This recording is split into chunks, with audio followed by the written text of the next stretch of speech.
प्रणाम स्वीकार करें।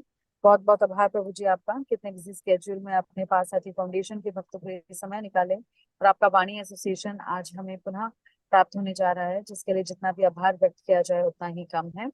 प्रभु जी आपसे विनती है कि आज का सत्र प्रारंभ करें। हरि हरि बोल, Hare Krishna, over to you. Prabhu ji, as per your schedule, अगर आपको लगता है कि आज क्वेश्चन सेशन नहीं ले पाएंगे क्योंकि आप अभी रिसेंटली यात्रा से आए, so we can skip also Prabhuji, just Katha and then we have to wind up as per your convenience, Prabhuji. Thank you so much. Hari Bol, Hare Krishna. ओम अज्ञानतिमिरन्धस्य ज्ञानाञ्जनशलाकया चक्षुरुन्मिलितं येन तस्मै श्रीगुरवे नमः। श्रीचैतन्यमनोभीष्टं स्थापितं येन भूतले स्वयं रूप कदा मह्यं ददाति स्वपदान्तिकम्। वन्देऽहं श्रीगुरो श्रीयुतः पदकमलं श्रीगुरून् वैष्णवांश्च श्रीरूपं साग्रजातां सहगणा रघुनाथान्वितं तं सजीवं साद्वैतं सावधूतं परिजनासहितं कृष्णचैतन्यदेवं श्रीराधा कृष्णपादान् सहगणा ललिता श्रीविशाखान्वितंश्च। नमो ओम विष्णुपादाय कृष्णप्रेष्ठाय भूतले श्रीमते भक्तिवेदांत स्वामीति नामिने। नमस्ते सरस्वती देवे गौरवाणी प्रचारिणे निर्विशेष शून्यवादी पाश्चात्य देश तारिणे। नमो ओम विष्णुपादाय कृष्णप्रेष्ठाय भूतले श्रीमते भक्ति सिद्धांत सरस्वती इति नामिने। श्रीवार्षभानवी देवी दयिताय कृपाब्दये कृष्ण संबंध विज्ञान दायिने प्रभवे नमः। माधुर्योज्वल प्रेमाढ्य श्री रूपानुग भक्तिदा श्री गौरा करुणा शक्ति विग्रहाय नमोस्तुते। नमस्ते गौरवाणी श्रीमूर्तये दीनतारिणे रूपानुग विरुद्धाप सिद्धांत द्वंद हारिणे। नमो गौर किशोराय साक्षाद वैराग्य मूर्तये विप्रलंबा रसाम्बोधे पदाम्बुजाय ते नमः। नमो भक्ति विनोदाय सच्चिदानंद नामिने गौर शक्ति स्वरूपाय रूपानुग वरायते। गौर आविर्भाव भूमेस्त्वं निर्देश सजन प्रिया वैष्णव सर्वभौम श्री जगन्नाथाय ते नमः। वंचाकल्पतरुभ्यश्च कृपा सिन्धुभ्येव च पतितानां पावनेभ्यो वैष्णवेभ्यो नमो नमः। नमो महावदन्याय कृष्ण प्रेम प्रदायते कृष्णाय कृष्ण चैतन्य नामने गौरतिष्वे नमः। पंचतत्वमकं कृष्णं भक्तरूप स्वरूपकं भक्तावतारं भक्ताख्यं नमामि भक्तशतीकम्। हे कृष्ण करुणा सिंधु दीनबंधो जगतपते गोपेश गोपिका कांत राधा कांत नमोस्तुते। जयतां सरतोर्पंगोर मम मंद मतिर्गति मत्सर्वस्व पदाम्बोजौ राधा मदन मोहनो दिव्या वृंदावन्य कल्पद्रुमदो श्रीमान् रत्नागरा सिंहासनस्थो श्रीमद् राधा शिल गोविंद देवो प्रेष्ठालभि सेव्य मानो स्मरामि। श्रीमान् रासरसारंभी वंशीवटतटस्थित कर्शन वेणुर्स्वनिर्गोपीर् गोपीनाथाय श्रेयस्तु नः। तप्त कांचन गौरांगी राधे वृंदावनेश्वरी वृषभानुसुते देवी प्रणमामि हरिप्रिये। जय श्री कृष्ण चैतन्य प्रभु नित्यानंद श्री अद्वैत गदाधर श्रीवासादि गौर भक्त वृंदा। हरे कृष्णा कृष्णा कृष्णा हरे हरे हरे राम राम राम हरे हरे कृष्णा। तो बहुत अच्छा लग रहा है कि काफी दिनों बाद मैं पार्थसारथी के भक्तों के साथ फिर से जुड़ा हूँ। आप सब लोगों का सेवा करने का अवसर फिर से प्राप्त हो रहा है। तो जैसे माता जी ने बताया था, मैं पिछले 10 दिन उड़ीसा जगन्नाथपुरी के परिक्रमा में था। जो हम गौर लीला में श्रवण कर रहे हैं कि कैसे महाप्रभु संन्यास लेके बंगाल से आए थे और उड़ीसा में अलग अलग प्रांत में जाके आए थे। तो मेरा बहुत समय से इच्छा था, इस बार भगवान की कृपा से मेरा ये इच्छा पूरा हुआ। ये जो अलग अलग स्थली है महाप्रभु कैसे रेमुना गए, याजपुर करके एक स्थली है, बरीपदा, कटक, ये सब जो अलग अलग स्थलियां हैं जहाँ पे महाप्रभु गए थे, मुझे सौभाग्य प्राप्त हुआ ये सब स्थलियों में जाने का, महाप्रभु के लीलाओं के स्थली का दर्शन करने का। तो तो मुझे लग रहा है शायद क्योंकि मैं आप सब लोगों के प्रति ये सेवा कर रहा था ग्वाल लीला का, महाप्रभु ने मुझ पे भी थोड़ा बहुत कृपा किया है।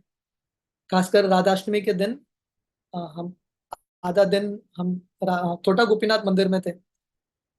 जगन्नाथपुरी में छोटा गोपीनाथ मंदिर वृंदावन से अभिन्न माना जाता है। वहां पे राधा कुंड, श्याम कुंड, गोवर्धन है।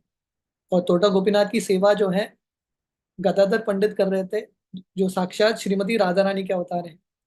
तो बहुत सुंदर राधाष्टमी का उत्सव वहां पे गया था। वहां पे हमने बिताया, राधा रानी का अभिषेक, बहुत सारे कीर्तन भजन इत्यादि किए।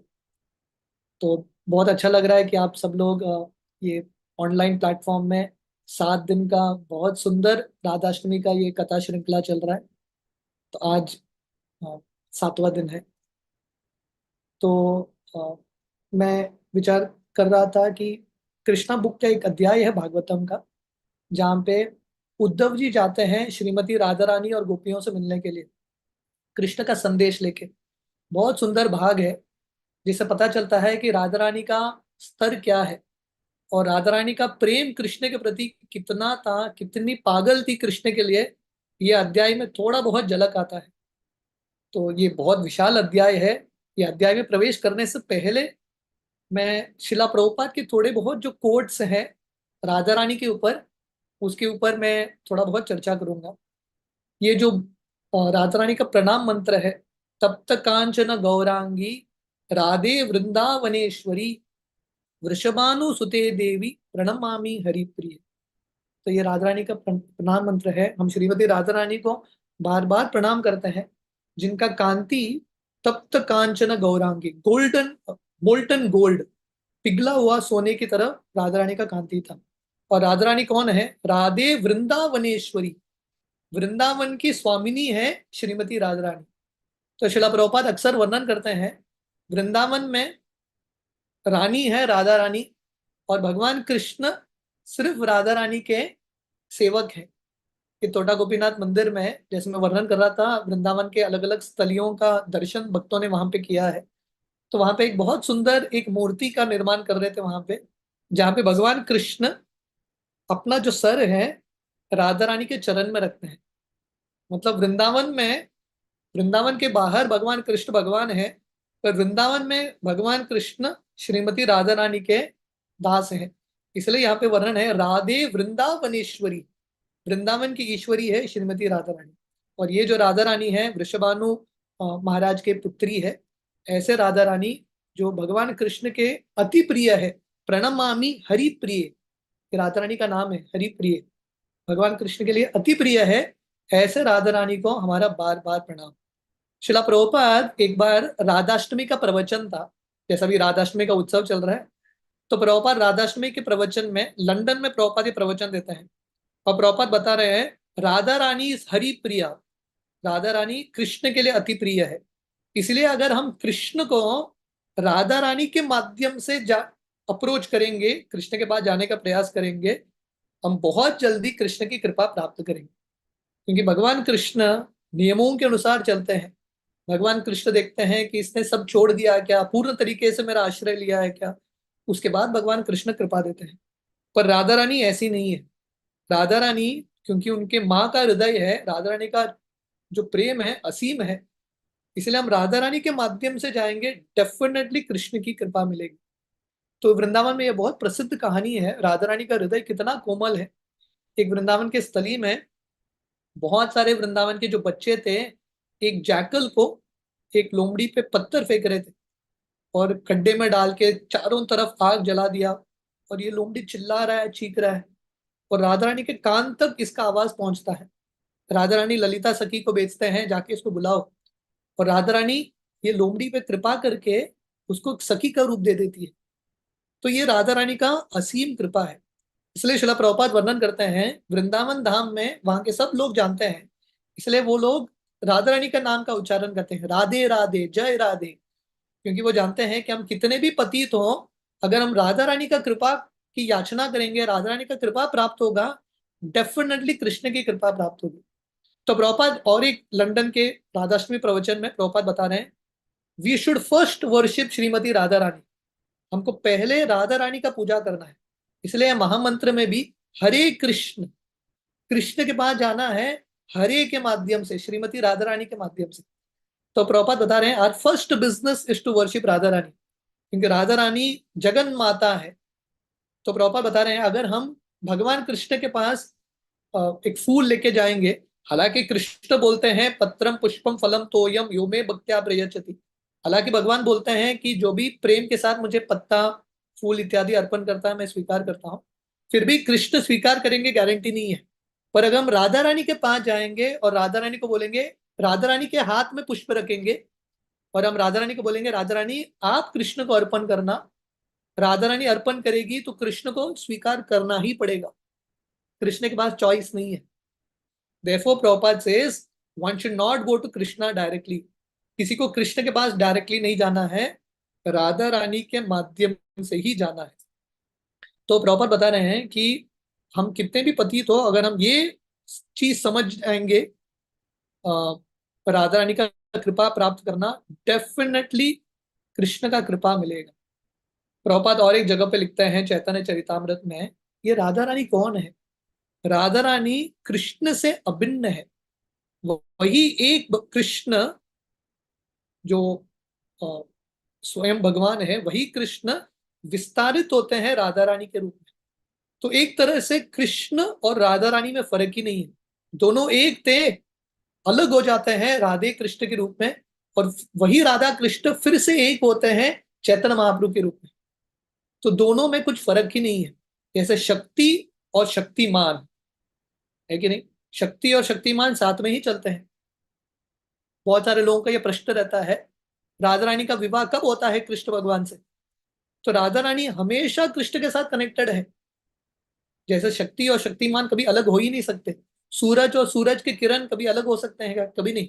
सूरज मतलब सूरज के किरण, सूरज की किरण मतलब सूरज रहेगा। So therefore they are eternally one. तो प्रभुपाद उपदेशामृत के 10वें श्लोक में प्रभुपाद वर्णन करते हैं, महाप्रभु ने हमको सिखाया है कि कैसे राधा रानी के पच्चीनों पे चलते हुए हमको भक्ति करना है। इसलिए वही कृष्ण भगवान आते हैं महाप्रभु के रूप में। क्यों आते हैं महाप्रभु के रूप में? क्योंकि भगवान कृष्ण राधा रानी को समझ नहीं पा रहे थे। भगवान कृष्ण जिनसे सब वेद आते हैं, सब चीजों का ज्ञान है, पर भगवान कृष्ण राधा रानी के भक्ति को समझ नहीं पाए। इसलिए प्रभुपाद लिखते हैं even Krishna can not understand the attitude of Shrimati Radha Rani. भगवान राधा रानी इतनी महान है कि भगवान कृष्ण भी समझ नहीं पाते राधा रानी की भक्ति को, इसलिए राधा रानी को समझने के लिए महाप्रभु के रूप में आते हैं। तो हमारा बहुत बड़ा सौभाग्य है, जैसे मैं वर्णन कर रहा था कि राधाष्टमी के दिन मैं जगन्नाथपुरी धाम में था, मतलब इतना कृपा मिला। हमने छोटा गोपीनाथ मंदिर में राधा रानी का अभिषेक देखा। उसके बाद उसी के पास छोटा गोपीनाथ मंदिर के सामने चतक पर्वत है जो गोवर्धन से अभिन्न है। तो वहां पे राधा रानी, राधा कृष्ण का जो भक्ति सिद्धांत सरस्वती ने स्थापित किया था, वहां के आरती देखे। शाम के समय हम भक्ति सिद्धांत सरस्वती के जन्म स्थान गौड़िया मठ में गए थे, इतना सुंदर श्रृंगार था राधा रानी का। जगन्नाथ मंदिर में गए हम, वहां पे जगन्नाथ भगवान का तो बहुत सुंदर श्रृंगार था। खीर चोर गोपीनाथ, साक्षी गोपाल विग्रह, ये सब विग्रह हैं वहां पे, इतना सुंदर श्रृंगार। तो उस दिन राधाष्टमी के दिन इतने सारे राधा रानी के विग्रहों का दर्शन किया, राधा रानी के चरण कमल का दर्शन किया। तो मैं सोच रहा था ये सब जो असीम कृपा है हमको मिला है शिला प्रभुपाद के दया से। अगर शिला प्रभुपाद नहीं होते थे तो हमको राधा रानी के बारे में कुछ भी ज्ञान नहीं होता था। इमेजिन करो, आप सब लोग अभी 7 डे सेशन कर रहे हैं श्रीमती राधा रानी के ऊपर।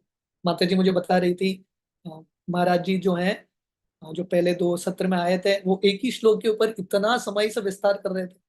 तो राधा रानी के बारे में हमको कितना समझ था। शिला प्रभुपाद की असीम कृपा से हमको एक्चुअली ये सब चीजों में थोड़ा बहुत हमको ज्ञान हो रहा है। तो ये इंट्रोडक्शन के साथ मैं आज का सत्र शुरू करूंगा। ये अध्याय है जहां पे उद्धव जी वृंदावन पहुंचते हैं। तो हम सब जानते हैं भगवान कृष्ण वृंदावन से निकलते हैं, अक्रूर जी आके कृष्ण को लेके जाते हैं भगवान कृष्ण को। और उस समय गोपियां इतने विरह महसूस कर रहे थे, रथ को घेर लेते हैं अक्रूर जी के रथ को। भगवान कृष्ण उस समय बोलते हैं आप चिंता मत करो, मैं अभी अभी गया कंस इत्यादि 2-3 असुरों को मार के मैं वापस आ जाऊंगा। पर भगवान कृष्ण आते ही नहीं है। काफी समय बीत गया। तो समय भगवान कृष्ण सोच रहे थे मैं तो नहीं जा सकता, उद्धव जी को भेजूंगा, क्योंकि उद्धव जो है दिखने में बिल्कुल कृष्ण की तरह, तो और बहुत बुद्धिमान भी थे। उद्धव जी जाके गोपियों को थोड़ा ज्ञान देंगे, इनको थोड़ा सांत्वना देके आएंगे। तो ये सोच के भगवान कृष्ण उद्धव जी को भेजते हैं।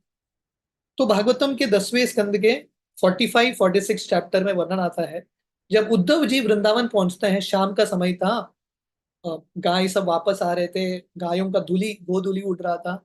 उद्धव जी नंदग्राम पहुंचते हैं और नंदग्राम में जाके नंद महाराज यशोदा से मिलते हैं रात भर। सुबह का समय सब गोपियां, क्योंकि शाम के समय आए थे उद्धव जी, गोपियों ने उद्धव जी को देखा नहीं, रथ को नहीं देखा। तो सुबह जब सब गोपियां उठते हैं, वो क्या देखते हैं, अपना मंगल आरती इत्यादि करके, मक्खन इत्यादि बना के जब घर से बाहर आते हैं, वो देखते हैं नंद भवन के बाहर एक रथ खड़ा है। तो सब गोपियां सोच रहे थे रथ फिर से आ गया। रथ को देख के गोपियां डर गए, क्योंकि वृंदावन में उस समय रथ ज्यादा आते नहीं थे। वृंदावन ऐसे एक जगह है जहाँ पे गायों का आवाज होता है, गाय चरते हैं, वहां पे बैलगाड़ी का आवाज होता है। रथ का आवाज, घोड़ों का आवाज वृंदावन में नहीं होता। रथ यात्रा का उत्सव जब श्री चैतन्य महाप्रभु राधा रानी के भाव में जगन्नाथ जी के सामने नृत्य कर रहे थे, रथ यात्रा के सामने महाप्रभु राधा रानी का एक श्लोक बोलते हैं। जब श्रीमती राधा रानी भगवान कृष्ण को कुरुक्षेत्र के रणभूमि में मिलती है, राधा रानी बोलती है ये कुरुक्षेत्र हमको भाता नहीं है, क्योंकि कुरुक्षेत्र में रथों का आवाज है, घोड़ों का आवाज है, क्षत्रिय लोग हैं, ये हमको जगह पसंद नहीं है। आप वृंदावन धाम आइए। भगवान कृष्ण, क्योंकि वृंदावन में गायों का आवाज है, पंक्षियों का आवाज है और बैलगाड़ी का आवाज है। तो वर्णन आता है जब ये रथ को देखते हैं गोपियां, गोपियां बहुत डर जाते हैं, क्योंकि इसके पहले उन्होंने एक बार रथ को देखा था, और वो किसका रथ था, अक्रूर जी का रथ था। तो रथ को देख के इनको फोबिया होता है, जैसे व्यक्ति डर जाता है ना, फोबिया। तो रथ को देख के ये लोग डर गए, फिर से आ गया रथ। वो सोच रहे थे फिर से आ गया अक्रूर, और गोपियां अक्रूर जी को कोस रहे थे, अक्रूर तेरा नाम अक्रूर है, पर तूने काम किया है बहुत क्रूर, कृष्ण को लेके गया तू। तो अक्रूर जी से बहुत गुस्से में थे ये गोपियां। तो फिर गोपियां सोच रहे थे अभी अक्रूर जी आके करेगा भी क्या, हमारा तो प्राण ऑलरेडी निकल चुका है, कृष्ण को लेके गया है, हम ऑलरेडी मुर्दे हैं, हम प्राणी नहीं है, अक्रूर जी कितना और हमको कष्ट देगा। तो ये एक दूसरे से बातचीत करते हुए नंद भवन में प्रवेश करते हैं। तो वर्णन आता है ये सब जो गोपियां हैं कृष्ण के विरह में थे, नंद महाराज यशोदा भी कृष्ण के विरह में थे, फिर भी गोपियां जो हैं अपना दिन शुरू करते हैं नंद महाराज और यशोदा को प्रणाम करते हुए। तो गोपियों के अंदर इतना सुंदर संस्कार था, वरिष्ठों को खासकर कृष्ण के माता पिता को प्रणाम करके ही दिन शुरू करते हैं। हम भागवतम के पहले स्कंद में देखते हैं युधिष्ठिर महाराज जब कुरुक्षेत्र का रणभूमि समाप्त होता है, युद्ध, और पूरे भारत के सम्राट बनते हैं, युधिष्ठिर अपना दिन शुरू करते हैं धृतराष्ट्र और गांधारी को प्रणाम करके। हालांकि धृतराष्ट्र और गांधारी ने उनको इतना कष्ट दिया है, उनके वजह से उनको इतना पीड़ा हुआ है, फिर भी युधिष्ठिर इनको सम्मान करके शुरू करते हैं। गोपियां जो है नंद महाराज और यशोदा से मिलते हैं, क्योंकि उनको लग रहा था हम तो दुखी हैं, पर हमसे ज्यादा दुखी नंद और यशोदा होंगे। हम तो जवान हैं, नंद यशोदा इतने बूढ़े हैं, उनका उनकी रक्षा करना हमारा कर्तव्य है। तो और नंद यशोदा भी जब गोपियों को देखते थे बहुत प्रसन्न होते थे कि ये कृष्ण के परम मित्र हैं। तो जब वो नंद महाराज को प्रणाम करने के लिए आते हैं, वो उद्धव जी का दर्शन करते हैं। पहले बार गोपियां उद्धव जी को देख रहे हैं, तो सोच रहे थे ये उद्धव कौन है, दिखने में बिल्कुल कृष्ण की तरह, क्योंकि उद्धव का जो रूप है बिल्कुल कृष्ण की तरह था, श्याम वर्ण के ही थे, और उन्होंने पीताम्बर वस्त्र पहना था, आंख और नाक सब कुछ कृष्ण की तरह। तो वो सोच रहे थे ये कौन है, बिल्कुल कृष्ण की तरह दिखता है, शायद ये कृष्ण का इतना महान भक्त है, इसको सारूप्य मुक्ति मिला है, बिल्कुल कृष्ण की तरह दिख रहा है। और इस तरह से एक दूसरे से बातचीत कर रहे हैं। वो जो लड़की इस जिसका विवाह इसके साथ हुआ है वो बहुत भाग्यवान होगी। तो इस तरह से अपने मासूमियत से बहुत प्रॉपर लिखते हैं, अनसोफिस्टिकेटेड विलेज गर्ल्स। गोपियां श्रीमती राधा रानी, इनका खासियत है सरलता। भक्ति सिद्धांत सरस्वती ठाकुर, जो शिला प्रभुपाद के गुरु थे, हमेशा बताते थे वैष्णव मतलब सिंप्लिसिटी, मासूमियत, इनोसेंस। और ये जो व्रजवासी हैं, इतने इनोसेंट हैं, इतने सिंपल हैं, इतने सरल हैं। तो सब गोपियां जो हैं उद्धव जी के पास आते हैं, और जब वो समझ जाते हैं कि उद्धव जी कृष्ण का संदेश लेके आए हैं उनके लिए, वो उद्धव जी को घेर लेते हैं और उद्धव जी को एकांत स्थान में लेके जाते हैं और उद्धव जी से बात करते हैं। तो देखिए, ये जो गोपियां हैं, इतने आ, उनके अंदर इतना सदाचार है, क्योंकि गांव के लड़कियां हैं, स्त्रियां हैं, उनको इतना शर्म आता है, उनको लगता है कृष्ण के बारे में हम सबके सामने बात नहीं कर सकते। उद्धव जी को एकांत स्थान में लेके जाते हैं। अभी भी नंदग्राम में एक स्थान है, उद्धव ख्यारी, वहां पे ये संवाद होता है, उद्धव जी का संवाद गोपियों के साथ, राधा रानी के साथ। तो सब गोपियां उद्धव जी का स्वागत करते हैं और बोलते हैं आप डेफिनेटली कृष्ण के महान भक्त हो, इसलिए भगवान कृष्ण ने आपको चुना है वृंदावन धाम आने के लिए, अपने माता पिता को संदेश देने के लिए और उनको सांत्वना देने के लिए। और गोपियां बोलते हैं देखो, बड़े बड़े साधु संत कितने भी विरक्त हो, अपने माता पिता के प्रति उनका आसक्ति छुटता नहीं है। कृष्ण ने हमको त्याग दिया, पर कृष्ण अपने माता पिता को नहीं भूल सकते, इसलिए उन्होंने आपको भेजा है।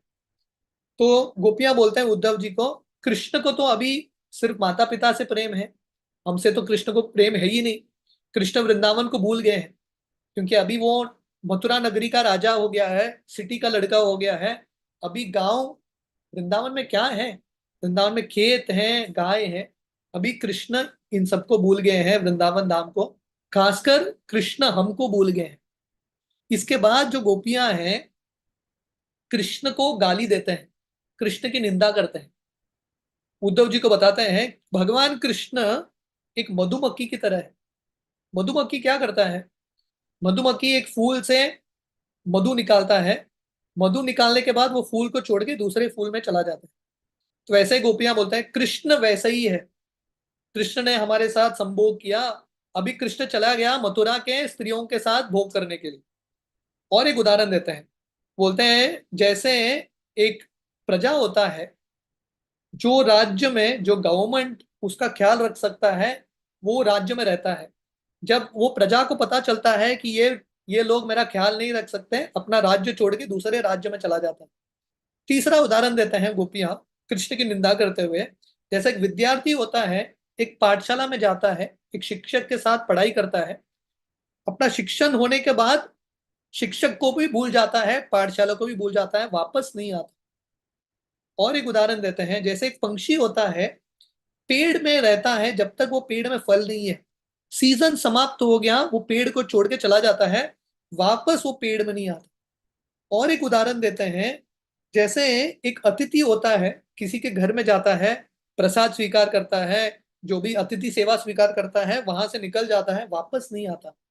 और एक उदाहरण देते हैं कृष्ण की निंदा करने के लिए। देखिए कितने सारे उदाहरण देके कृष्ण की निंदा कर रहे हैं कि कृष्ण ऐसे ही है, कृष्ण के हृदय में बिल्कुल कृतज्ञता नहीं है, कृष्ण बहुत क्रूर व्यक्ति है। तो और एक उदाहरण देते हैं, बोलते हैं कि जैसे वन में आग लगता है और सब जो हरा घास है जल जाता है, वहां के जो हिरन है वो जंगल को छोड़ के दूसरे जंगल में चले जाते हैं।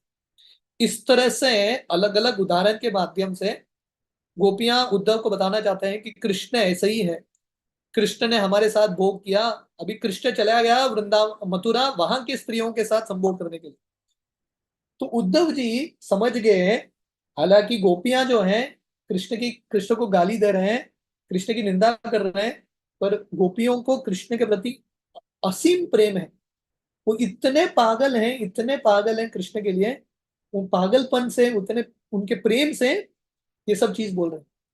इनफैक्ट शास्त्र वर्णन करता है, भगवान कृष्ण के गुणगान में जो ब्राह्मण है वेदों का श्लोकों की रचना करते हैं, उच्चारण करते हैं, गुणगान करते हैं, पर भगवान कृष्ण को गोपियों का ये जो निंदा है उससे ज्यादा पसंद है, क्योंकि गोपियों के ये निंदा में भी बहुत सारा प्रेम है। तो उद्धव जी समझ गए कि गोपियां जो हैं, उनको, खासकर श्रीमती राधा रानी को, ये दुनिया की चीजों में बिल्कुल आसक्ति नहीं था। उनका पूरा केंद्र कृष्णा कॉन्शियस, कृष्ण भावनामृत। तो हमारे लिए गोपियों का उदाहरण, खासकर श्रीमती राधा रानी का उदाहरण सबसे महत्वपूर्ण है, सबसे श्रेष्ठ है। क्योंकि कृष्णा कॉन्शियसनेस क्या है, हम गोपियों से, राधा रानी से सीख सकते हैं। जब गोपियां कुएं में जाते थे पानी लेने के लिए, पीठ में अपने बच्चों को लेके जाते थे, कृष्ण के विचार में इतने पागल होते थे, बाई मिस्टेक अपने बच्चों को बांध के कुएं के अंदर डाल देते थे। बाल्टी डालने के बजाय अपने बच्चों को डाल देते थे, इतने पागल होते थे कृष्ण के लिए। तो एक गोपी, खासकर श्रीमती राधा रानी उस समय इतनी तल्लीन थी कृष्ण के विचार में। सब गोपियों ने जाके राधा रानी को बताया, उद्धव जी आए हैं कृष्ण का संदेश लेके। कृष्ण ने एक संदेश देने के लिए एक दूत को भेजा है। तो राधा रानी उस समय एक मधुमक्खी को देखती है और राधा रानी को लगता है यही कृष्ण का दूत है। तो ये जो आगे का वर्णन है इसको बोलते हैं भ्रमर गीत। तो राधा रानी मधुमक्खी के साथ बात कर रही है। तो जैसे एक बाकी गोपियां उद्धव जी के साथ बात कर रहे हैं, राधा रानी उद्धव की ओर देख ही नहीं रही है, वो मधुमक्खी के साथ बात कर रही है, इतनी पागल है। तो राधा रानी मधुमक्खी को बोल रही है, हे मधुमक्खी, तुम कृष्ण के दास हो, कृष्ण के दूत हो, क्योंकि तुम्हारा भी जो नेचर है, स्वभाव है, बिल्कुल कृष्ण की तरह है। क्योंकि तुम भी अलग अलग फूलों में जाकर रस निकालते हो, कृष्ण भी वैसे ही करता है। और राधा रानी ये मधुमक्खी को बोलती है, देखो तेरे मुस्टैच में कुमकुम है, ये कुमकुम कैसा आया है। राधा रानी विचार लगा रही है, वो बोल रही है, भगवान कृष्ण ने किसी एक स्त्री को आलिंगन किया होगा मथुरा में, उसके शरीर का कुमकुम कृष्ण के जो माला है उसमें लग गया है। और तुम, ये जो मधुमक्खी है, ये जाके कृष्ण के फूल को स्पर्श करता है, इसलिए इसके मुस्टैच में ये कुमकुम है। इस तरह से राधा रानी बोलती है, मुझे तुम में भी विश्वास नहीं है और तेरे स्वामी कृष्ण में भी विश्वास नहीं है। तो इनडायरेक्टली राधा रानी उद्धव जी को मैसेज दे रही है, उद्धव जी तुम कृष्ण का संदेश लेके आए हो, पर तुम भी कृष्ण की तरह हो। जैसे मधुमक्खी भी काला होता है, कृष्ण भी काले हैं, तो ऐसे उद्धव जी का भी शरीर और कृष्ण का शरीर बिल्कुल एक ही था दिखने में। तो राधा रानी इनडायरेक्टली उद्धव जी को बोल रही है, मुझे तुम पे भी विश्वास नहीं है, मुझे कृष्ण पे भी विश्वास नहीं। तो राधा रानी ये मधुमक्खी को बोलती है, देखो भगवान कृष्ण जो है उन्होंने हमारे साथ लीला किया, अभी कृष्ण हमको छोड़ के गए हैं मथुरा की स्त्रियों के साथ लीला करने के लिए। और राधा रानी बोलती है, हमने सुना है कि लक्ष्मी हमेशा कृष्ण के वक्षस्थल पे रहती है, कृष्ण को छोड़ के नहीं जाती। राधा रानी बोलती है, लक्ष्मी को अभी भी कृष्ण के कैरेक्टर के बारे में पता नहीं, हम जान गए कृष्ण को, लक्ष्मी इतनी मासूम है, वो कृष्ण के बारे में नहीं जानती, जब वो समझ जाएगी वो भी कृष्ण को छोड़ के चली जाएगी। तो राधा रानी बोलती है, लक्ष्मी जो है कम बुद्धिमान है, हम ज्यादा बुद्धिमान हैं, क्योंकि हम कृष्ण को समझ गए, अभी वापस कृष्ण के साथ हम चीट नहीं होंगे। इस तरह से तो प्रभुपाद यहाँ पे लिखते हैं, इसका अर्थ क्या है, राधा रानी के अंश हैं लक्ष्मी। जैसे भगवान कृष्ण से विष्णु मूर्ति आते हैं, तो वैसे ही राधा रानी से अनंत लक्ष्मियां आते हैं। तो ये सब जो लक्ष्मियां हैं, राधा रानी की भक्ति करते हैं, राधा रानी के चरण धूलि लेने के लिए इच्छुक है। इस तरह से राधा रानी बोलती है, लक्ष्मी भी मूर्ख है, वो कृष्ण को समझ नहीं पाई। तो राधा रानी मधुमक्खी के साथ बात कर रही है, देखो तुम हमारे सामने आके कृष्ण का गुणगान कर रहे हो, शायद तुम अपेक्षा कर रहे हो कि मैं तुमको कुछ भेंट दूंगी, पर हमारे पास है ही क्या। कृष्ण ने हमको पूरा कंगाली कर दिया है, कृष्ण ने हमारी जिंदगी से सब कुछ ले लिया है। शिला प्रभुपाद का ये उदाहरण है। हाँ, जब शिला प्रभुपाद का बिजनेस बहुत अच्छा चल रहा था, सडनली प्रभुपाद का बिजनेस कोलैप्स होता है। उस समय प्रभुपाद जी को ये श्लोक याद आता है भागवतम का, यस्याहम अनुगृणामि हरिष्ये तद्धनम शनैः। भगवान कृष्ण उद्धव जी को बताते हैं, जब मैं किसी पे बहुत कृपा करता हूँ, उससे सब कुछ लेके जाता हूँ। बिल्वमंगल ठाकुर का गीत है चौराष्टकम, जहाँ पे बिल्वमंगल ठाकुर बता रहे हैं कि कृष्ण की भक्ति मत करो, तुम ज्यादा कृष्ण की भक्ति करोगे, कृष्ण इतने बड़ा चोर है, कृष्ण सब कुछ ले लेगा और तुमको भिखारी के रूप में छोड़ देगा। तो राधा रानी मधुमक्खी को बोल रही है, मधुमक्खी तुम आके हमारे सामने कृष्ण का गुणगान कर रहे हो और अपेक्षा कर रहे हो कि हम तुमको कुछ पैसा देंगे, धन देंगे, पर हमारे पास है ही क्या, कृष्ण ने हमसे सब कुछ ले लिया है। और राधा रानी बोल रही है, देखो तुम कृष्ण का कितना भी गुणगान करो, हम जानते हैं, सब कृष्ण के बारे में जानते हैं, राधा रानी मधुमक्खी को बोल रही है तुम जितना नहीं जानते हैं उससे ज्यादा कृष्ण के बारे में हम जानते हैं। कृष्ण के सब कहानियां पुराने हैं, हमको कुछ भी अच्छा नहीं लगता अभी कृष्ण के बारे में। अभी कृष्ण मथुरा के राजा बन गए हैं, मथुरा के सदस्य बन गए हैं। हमने सुना है कि अर्जुन उनके सखा हैं और कृष्ण के बहुत सारे भी मथुरा में लड़कियां हैं और भगवान कृष्ण इनके साथ लीला कर रहे हैं। तो राधा रानी मधुमक्खी को बोल रही है जाके इन स्त्रियों के सामने, मथुरा की स्त्रियों के सामने कृष्ण का गुणगान करो, शायद उनके पास पैसा भी है, वो तुमको धन देंगे। तो राधा रानी बोलती है तुम्हारा ये जो ट्रिक है अभी चलने वाला नहीं है। और राधा रानी बोल रही है तुम मुझे स्पर्श मत करो, क्योंकि ये मधुमक्खी राधा रानी के पैर के इर्द गिर्द घूम रहा था। तो राधा रानी बोलती है कृष्ण भी ऐसा ही करता है, कृष्ण दूसरे गोपियों के साथ लीला करता है और बाद में आके मेरे पैर में गिरता है मुझसे माफी मांगने के लिए। राधा रानी बोलती है ये कृष्ण का सब ट्रिक मैं जानती हूँ, मुझे तुम में और कृष्ण में भी विश्वास नहीं है। और राधा रानी बोल रही है कि भगवान कृष्ण भी मथुरा में है और कृष्ण मथुरा के स्त्रियों को पटाने का प्रयास कर रहे हैं, क्योंकि कृष्ण का स्वभाव है, कृष्ण स्त्रियों के बिना रह नहीं सकते। तो इस तरह से राधा रानी बोल रही है। देखो ये बाहर के लोग ये सब कथा सुनेंगे तो इतने विचलित हो जाएंगे, कृष्ण के बारे में सुनना है कि नहीं, कृष्ण की भक्ति करना है कि नहीं। इसलिए श्रील प्रभुपाद ने बहुत ज्यादा श्रीमती राधा रानी के बारे में वर्णन नहीं किया। एक राधाष्टमी के लेक्चर में प्रभुपाद पूरा कृष्ण के बारे में बताते हैं, कृष्ण का गुणगान करते हैं, ईश्वर परम कृष्ण सच्चिदानंद विग्रह, कृष्ण का गुणगान करते हैं और बोलते हैं ये जो कृष्ण है राधा रानी के अधीन है। इस तरह से प्रभुपाद राधाष्टमी का प्रवचन देते हैं, क्योंकि ये सब जो राधा रानी के बारे में कथा है, राधा रानी का भाव है, जिनके पास थोड़ा बहुत कृपा है, जो सही संप्रदाय में समझते हैं वही समझ पाएंगे, नहीं तो कंप्लीटली रॉन्ग अंडरस्टैंडिंग हो जाएगा। इस तरह से राधा रानी इनडायरेक्टली कृष्ण की निंदा कर रही है पर एक्चुअली कृष्ण का गुणगान कर रही है। हाँ, कि कृष्ण कितने महान है। तो राधा रानी बोल रही है कि कृष्ण जो है स्त्रियों के बिना रह नहीं सकते। अभी कृष्ण मथुरा में वहां की स्त्रियों को पटाने का प्रयास कर रहे हैं, पर राधा रानी बोलती है मथुरा की जो स्त्रियां हैं हम जैसा नहीं है, वो सब बहुत बुद्धिमान है, पढ़े लिखे लोग हैं, हम सब तो अनपढ़ है। देखिए राधा रानी भी इतनी नम्र है राधा रानी, तो राधा रानी अपने आप को इनसे भी तुच्छ मानती है, मथुरा की स्त्रियों से भी तुच्छ मानती है। राधा रानी सोच रही है वो सब लोग बुद्धिमान हैं, कृष्ण को उनके पटाने के लिए मुश्किल हो रहा है, इसलिए कृष्ण ने तुमको यहाँ पे भेजा है हमको वहां पे लेके जाने के लिए। तो इस तरह से राधा रानी मधुमक्खी को बोल रही है कृष्ण का वहां पे दाल गल नहीं रहा है, कृष्ण हमको वापस वहां पे ले जाने के लिए कृष्ण ने तुमको यहाँ पे भेजा। तो दूसरी ओर श्रीमती राधा रानी बोलती है कृष्ण जो है, पहले तो राधा रानी बोलती है कि कृष्ण को मथुरा की स्त्रियों को पटाने के लिए मुश्किल हो रहा है, फिर भी राधा रानी आगे बोल रही है कृष्ण इतने सुंदर है, कृष्ण का मुस्कुराहट इतना सुंदर है, कृष्ण किसी भी स्त्री के मन को हर सकता है, इसलिए उनका नाम है हरि।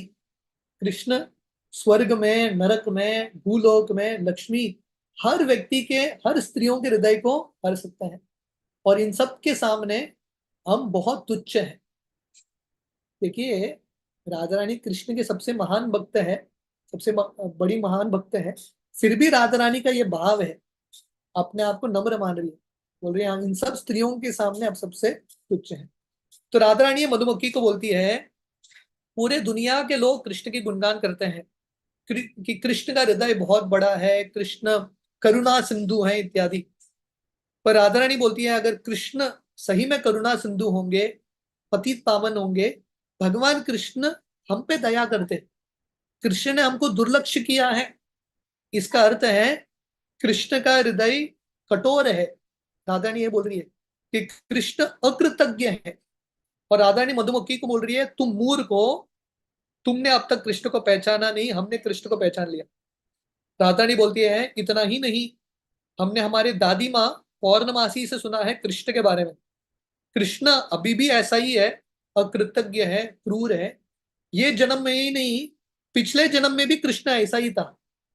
और राधा रानी बोलती है पौर्णमासी ने हमको बताया है पिछले जन्म में कृष्ण राम के रूप में आया था क्षत्रिय कुल में, और इतना क्रूर था राम, कृष्ण ने, राम ने वाली का वध कर दिया। और वाली ने क्या किया, उसका तो पारिवारिक कश मतभेद था अपने भाई के साथ, राम को घुसने की क्या आवश्यकता। और क्षत्रिय होता था राम, वाली को चुनौती देख के झगड़ा करता। राम ने चुप चुप के शिकारी के रूप में वाली का वध कर दिया। ये पूरा चीटिंग है। राम क्षत्रिय भी नहीं है, वो कायर है। और राधा रानी बोलती है, पौर्णमासी ने हमको बताया है, जब शूर्पणखा आई थी राम के साथ विवाह करने के लिए, उसका हृदय में विचार तो बहुत नेक था, क्योंकि राम की सुंदरता को देख के वो मोहित हो गई। पर राम इतना आसक्त था अपने सीता के प्रति, उसने शूर्पणखा को बदसूरत कर दिया। शूर्पणखा क्या गलती क्या है, वो राम से आकर्षित हो गई। तो इसका अर्थ है राम, कृष्ण जो है पिछले अवतार में भी, पिछले जन्म में भी ऐसा ही था, बहुत क्रूर व्यक्ति था। और राधा रानी बोलते हैं इतना ही नहीं, उसके पहले पौर्णमासी ने हमको बताया कृष्ण ब्राह्मण लड़के के रूप में आया था, वामन देव, और इतना क्रूर था। अभी आई थिंक एक दो दिन में वामन द्वादशी आ रहा है। तो राधा रानी बोल रही है वामन देव इतने क्रूर थे, बलि महाराज के पास गए थे दान मांगने के लिए। बलि महाराज इतने दानशूर थे, उन्होंने सब कुछ दे दिया, उन्होंने तीनों जगत दे दिया, वामन देव को अपने आप को दे दिया। फिर भी वामन देव इतने अकृतज्ञ थे, बलि को बंदी बना के पाताल लोक में भेज दिया। इसका अर्थ है कि ये जो कृष्ण है, ये जन्म में ही नहीं, हर जन्म में ऐसा ही है। क्रूर, बहुत क्रूर है, उनका हृदय बहुत अकृतज्ञ है। पर राधा रानी बोलती है हम जानते हैं कि कृष्ण ऐसा ही है, हमने सब कुछ त्याग दिया कृष्ण के लिए, पर कृष्ण ने छोड़ के गया, कृष्ण हमको, हमारे दिल को तोड़ के चला गया। पर समस्या है, हालांकि हम कृष्ण के बारे में जानते हैं कि कृष्ण ऐसा ही करेगा, फिर भी हम कृष्ण के बारे में बिना बोले रह नहीं सकते। We are not able to talk about, not able to stop ourselves from talking about Krishna. Krishna के बिना, कृष्ण के बारे में बोले बिना हम रह नहीं सकते। तो प्रभुपाद यहाँ पे बता रहे हैं दिस इज दी स्टेट, ये राधा रानी का स्तर है। हालांकि भगवान कृष्ण ने हमारे दृष्टिकोण से इनको इतना कष्ट दिया है, विरह दिया है, फिर भी राधा रानी कृष्ण को छोड़ने के लिए तैयार नहीं। महाप्रभु अपने शिक्षाष्टकम में अंतिम श्लोक बताते हैं, आश्लिष्ट वा पादरतम पिनस्तु माम। ये राधा रानी का भाव है कि भगवान कृष्ण, आप मुझे आलिंगन करो या हमको, हमारा तिरस्कार करो, हमको त्याग दो, फिर भी हम आपकी भक्ति नहीं छोड़े। कि दुनिया में हमको थोड़ा बहुत कष्ट होता है, हम तुरंत भक्ति छोड़ देते हैं, अरे कृष्ण ने हमको ये दे दिया, वो दे दिया। भगवान कृष्ण, राधा रानी इतनी महान भक्त हैं, कृष्ण छोड़ के गए राधा रानी को, फिर भी राधा रानी किसी और की भक्ति नहीं करती। उनका जो सर है, उनका जो भक्ति है, सिर्फ कृष्ण के चरण कमल में। सो दिस इज द स्टैंडर्ड। तो प्रभुपाद यहाँ पे बता रहे हैं, राधा रानी हमको सिखा रही है, हम सबकी जिंदगी में कौन सा भी परिस्थिति आए, कितना भी कष्ट आए, कृष्ण के भक्ति को नहीं छोड़ना है। जैसे हमारे आचार्य उदाहरण देते हैं, चातक पक्षी, चातक पक्षी होता है, इसका खासियत है आसमान से गिरा हुआ जो पानी है, सीधा बरसात का पानी पीता है, जमीन पे गिर के वो पानी नहीं पीता, उसका ये स्टैंडर्ड है। जब बरसात नहीं हो रहा है, गर्मी के समय, प्यासा रहेगा, पर नीचे का जमीन का पानी, दूषित पानी नहीं पिएगा। कभी कभी ये पक्षी बादल की ओर देखता है, बादल बरसात, बरसात करेगा, हमारा प्यास बुझाएगा। पर कभी कभी ये बादल बिजली फेंकता है चातक पक्षी के ऊपर, फिर भी चातक पक्षी वो बादल की ओर देखता ही रहता है। तो वैसे ही भक्तों को होना चाहिए राधा रानी की तरफ, राधा रानी के पक्षियों पे चलते हुए हमको भक्ति करना है। जैसे चातक पक्षी बादल को देख रहा है, हम सब कृष्ण घनश्याम की ओर देख रहे हैं, अपेक्षा करते हैं कि कृष्ण अपने करुणा का बरसात करेंगे।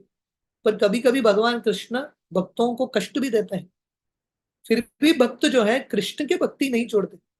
भागवतम का पहला स्कंद, जहाँ पे परीक्षित महाराज को श्राप मिलता है, उनका 7 दिन में मृत्यु। परीक्षित का क्या गलती था, छोटा सा गलती था, प्यास की वजह से उन्होंने किसी ऋषि के गले में सर्प डाल दिया, इतना बड़ा तो गलती नहीं, फिर भी इनको 7 दिन का मृत्यु का समाचार मिलता है। पर परीक्षित कृष्ण को कोसते नहीं है, कृष्ण की भक्ति नहीं छोड़ते, कृष्ण की भक्ति करते रहते। तो इस तरह से राधा रानी बोलती है, हालांकि कृष्ण ने हमारे हृदय को तोड़ा है, फिर भी हम कृष्ण को भूल नहीं पा रहे हैं, हम कंटिन्यूसली कृष्ण के बारे में बात कर रहे हैं। महाप्रभु के एक पार्षद थे श्रीधर कोलावेचा, नवदीप धाम में जब रहते थे, इतने गरीब थे श्रीधर कोलावेचा, पहनने के लिए वस्त्र ठीक तरह से नहीं थे, छत भी ठीक तरह से नहीं था। लोग आके पैसा फेंकते थे श्रीधर को, बोलते थे श्रीधर तू कृष्ण की भक्ति कर रहा है, कृष्ण ने क्या दिया है तुमको, कितना गरीब है देख, हम सब दुर्गा के उपासक हैं, हमारे पास कितना धन है, ये कृष्ण भक्ति छोड़ो, दुर्गा का भजन करो, दुर्गा की उपासना करो। पर श्रीधर जो है सब ताना सुनते हैं, पर कृष्ण भक्ति नहीं छोड़ते। तो ये उदाहरण है श्रीमती राधा रानी। तो राधा रानी आगे बोलती है, इन माई ओपिनियन, ये ध्यान से सुनिए, राधा रानी बोल रही है मेरे विचार में किसी को भी कृष्ण के बारे में नहीं सुनना है। हमारे लिए राधा रानी कौन है, सबसे श्रेष्ठ उदाहरण, टॉप मोस्ट अथॉरिटी कौन है, श्रीमती राधा रानी। राधा रानी क्या बोल रही है, in my opinion no one should hear about Krishna. Radha Rani बोल रही है किसी को भी कृष्ण के बारे में नहीं सुनना है। हम सब बोल रहे हैं कृष्ण कथा सुनो, कृष्ण कथा सुनो, पर राधा रानी बोल रही है कृष्ण के बारे में मत सुनो। हमको कृष्ण के बारे में सुनना है कि नहीं सुनना है? तो राधा रानी आगे बता रही है, बोल रही है किसी को भी कृष्ण कथा नहीं सुनना है। क्यों? क्योंकि अगर कृष्ण कथा का एक बूंद भी कान के अंदर प्रवेश करेगा, ऐसा व्यक्ति भौतिक दुनिया से विरक्त हो जाएगा। ऐसा व्यक्ति अपना घर परिवार बच्चे पत्नी सब छोड़ के पागल की तरह भटकेगा। और यही कृष्ण करते हैं सब भक्तों के साथ। षड गोस्वामी, रूप सनातन इतने धनीत हैं, इतने धनीत हैं, उनके पास बड़े बड़े जमीन, बड़े बड़े महल, क्या क्या नहीं था, पर कृष्ण का भक्ति किया उन्होंने, कृष्ण ने सब कुछ छीन लिया। और रूप सनातन भिक्षुक के रूप में वृंदावन में रहते थे। रघुनाथ दास गोस्वामी जो इतने धनी परिवार से थे, कृष्ण का भक्ति किया उन्होंने, और क्या हो गया उनका परिस्थिति, जगन्नाथपुरी में सिंह द्वार के बाहर भिक्षुक के रूप में बैठते थे। कृष्ण ने सब कुछ छीन लिया, पागल की तरह व्यक्ति भटकता है। इस तरह से राधा रानी बोलती है कृष्ण के बारे में मत सुनो। जो व्यक्ति कृष्ण के बारे में सुनता है, जितना ध्यान से सुनता है, ऐसा व्यक्ति पागल हो जाता है, विरक्त हो जाता है, और अलग अलग जगह पे कृष्ण को ढूंढते हुए भटकता है। और राधा रानी ये मधुमक्खी को बोल रही है, मेरा आपसे विनती है, प्लीज आप कृष्ण के बारे में मत बोलो, क्योंकि और किसी के बारे में मत बोलो चलेगा, पर कृष्ण के बारे में मत बोलो, क्योंकि हमारा ऑलरेडी जिंदगी खराब हो चुका है कृष्ण के बारे में सुनते हुए। हम सब वो एक हिरन की तरह है। जैसे एक शिकारी होता है, वो क्या करता है, बहुत सुंदर बांसुरी बजा के हिरन को मोहित करके लेके जाता है, फंसा लेता है। तो वैसे ही कृष्ण अपने मधुर वचनों से, कृष्ण ने हमको मोहित कर दिया है, और कृष्ण ने हमको बंदी बना लिया है, कृष्ण ने हमको फंसा दिया है। इसलिए हमारा विनती है, please don't talk about Krishna, Krishna के बारे में मत बोलो। तो ये राधा रानी का भक्ति है। तो प्रभुपाद लिखते हैं, दिस राधा रानी, ये जो संवाद है ये मधुमक्खी के साथ, इससे पता चलता है कि राधा रानी का जो स्तर है इतना महान है, इसको बोलते हैं महाभाव। हम सब जानते हैं भक्ति के अलग अलग स्तर हैं, अदो श्रद्धा तथा भजन क्रिया, अ, अनर्थ निवृत्ति, साधु संग, भजन क्रिया, अनर्थ निवृत्ति, आसक्ति, रुचि, भाव, प्रेम। प्रेम का सबसे ऊंचा स्तर है महाभाव। तो ये राधा रानी का स्तर है, द टॉप मोस्ट। तो प्रभुपाद लिखते हैं, विश्वनाथ चक्रवर्ती ठाकुर, शिला रूप गोस्वामी इत्यादि, उन्होंने राधा रानी के महाभाव को स्टडी किया है। भक्ति रसामृत सिंधु में रूप गोस्वामी विस्तार से राधा रानी के महाभाव के बारे में बताते हैं, इसके अलग अलग सिम्टम्स क्या हैं। चैतन्य चरितामृत में आता है राधा रानी के महाभाव के बारे में। तो इसके अलग अलग गुण हैं। एक है उद्गूर्ण, महाभाव का एक लक्षण है उद्गूर्ण। उद्गूर्ण करता है बिविल्डरमेंट, राधा रानी को पता नहीं वो क्या बोल रही है, कृष्ण की निंदा कर रही है, कृष्ण की प्रसन्नता कर रही है, क्या बोल रही है पता नहीं। जैसा एक पागल व्यक्ति कुछ भी बोलता है, तो वैसा राधा रानी का भाव है। और एक महाभाव का सिम्टम है, चिन्ह है, जल्प प्रति जल्प। इसका अर्थ है कभी व्यक्ति एक तरह से बोलता है, दूसरे क्षण में विपरीत बोलता है, this way that way, completely opposite बात करता है, उसको ही पता नहीं क्या बोल रहे हैं। तो राधा रानी इस तरह से मधुमक्खी के साथ बात कर रही है। वो बोल रही है कृष्ण, उसका हृदय कठोर है, कृष्ण हमेशा कामुक है, कृष्ण ने हमको छोड़ के चला गया, और कृष्ण की इतनी निंदा कर रही है। तो राधा रानी ऐसे मधुमक्खी के साथ बात कर रही है, ये मधुमक्खी सडनली गायब हो जाता है। अभी राधा रानी सोच रही है, शायद मधुमक्खी चला गया कृष्ण के पास, और मधुमक्खी ने जाके कृष्ण को बता दिया होगा मैंने क्या क्या बताया कृष्ण के बारे में। अभी कृष्ण क्या सोच रहे होंगे, ये सोच के राधा रानी दुखी हो जाती है। अभी राधा रानी का मूड चेंज हो जाता है। ये दूसरा तरह का एक्सटेसी है। एक है महाभाव जहां पे राधा रानी कृष्ण की निंदा कर रही है, वो भी कृष्ण का प्रेम है। अभी सडनली चेंज हो जाता है, राधा रानी को लगता है कि कृष्ण बहुत दुखी हो गए होंगे मेरा सब ये निंदा सुन के। तो उसी समय ये मधुमक्खी फिर से वापस आता है। तो ये मधुमक्खी जब वापस आता है, राधा रानी सोच रही है कृष्ण कितने कृपालु हैं, मैंने कृष्ण की इतनी निंदा की फिर भी कृष्ण ने अपने दूत को भेज दिया। कृष्ण सो मर्सीफुल। हम सबकी जिंदगी में भी होता है ना, है कि नहीं? कृष्ण हमको इतना अवसर देते हैं, हम सबकी जिंदगी में कृष्ण अलग अलग भक्तों को भेजते हैं प्रेरणा देने के लिए। बहुत बार हम वो अवसर को गंभीरता से नहीं लेते, फिर भी भगवान कृष्ण और एक अवसर देते हैं, और एक अवसर देते हैं। तो राधा रानी सोच रही है कि कृष्ण कितने कृपालु हैं, मैंने कृष्ण की निंदा की फिर भी कृष्ण ने अपने दूत को भेजा। तो अभी ये जब मधुमक्खी वापस आता है फिर से उड़ के, राधा रानी बहुत सम्मान के साथ ये मधुमक्खी के साथ बात करती है। और राधा रानी मधुमक्खी को बोलती है, हे मेरे प्रिय दोस्त। अब तक मधुमक्खी को गाली दे रही थी, अभी बोल रही है, हे मेरे प्रिय दोस्त आपका स्वागत है। कृष्ण बहुत कृपालु हैं, कृष्ण ने आपको भेजा है फिर से, हालांकि मैंने कृष्ण की निंदा की। तो राधा रानी मधुमक्खी को बहुत प्रेम से बोलती है, अभी तुमको जो चाहिए मांगो मैं दे दूंगी, तुम इतने कृपालु हो, आप तुमने मेरे ऊपर दया किया है कृष्ण का कृपा लेके, जो चाहिए मांगो। तो राधा रानी बोल रही है, शायद तुम आए हो मुझे कृष्ण के पास लेके जाने के लिए मथुरा, कृष्ण यहाँ पे नहीं आ पा रहे हैं, कृष्ण ने तुमको भेजा है मुझे मथुरा लेके जाने के लिए, पर तुम इतनी छोटी हो मुझे कैसे लेके जाओगी मथुरा। इस तरह से राधा रानी बोल रही है। और राधा रानी बोल रही है, मैं मथुरा जाऊंगी भी, कृष्ण बाकी स्त्रियों के साथ होंगे, उनके वक्षस्थल में लक्ष्मी होंगे, मेरे लिए जगह कहाँ है।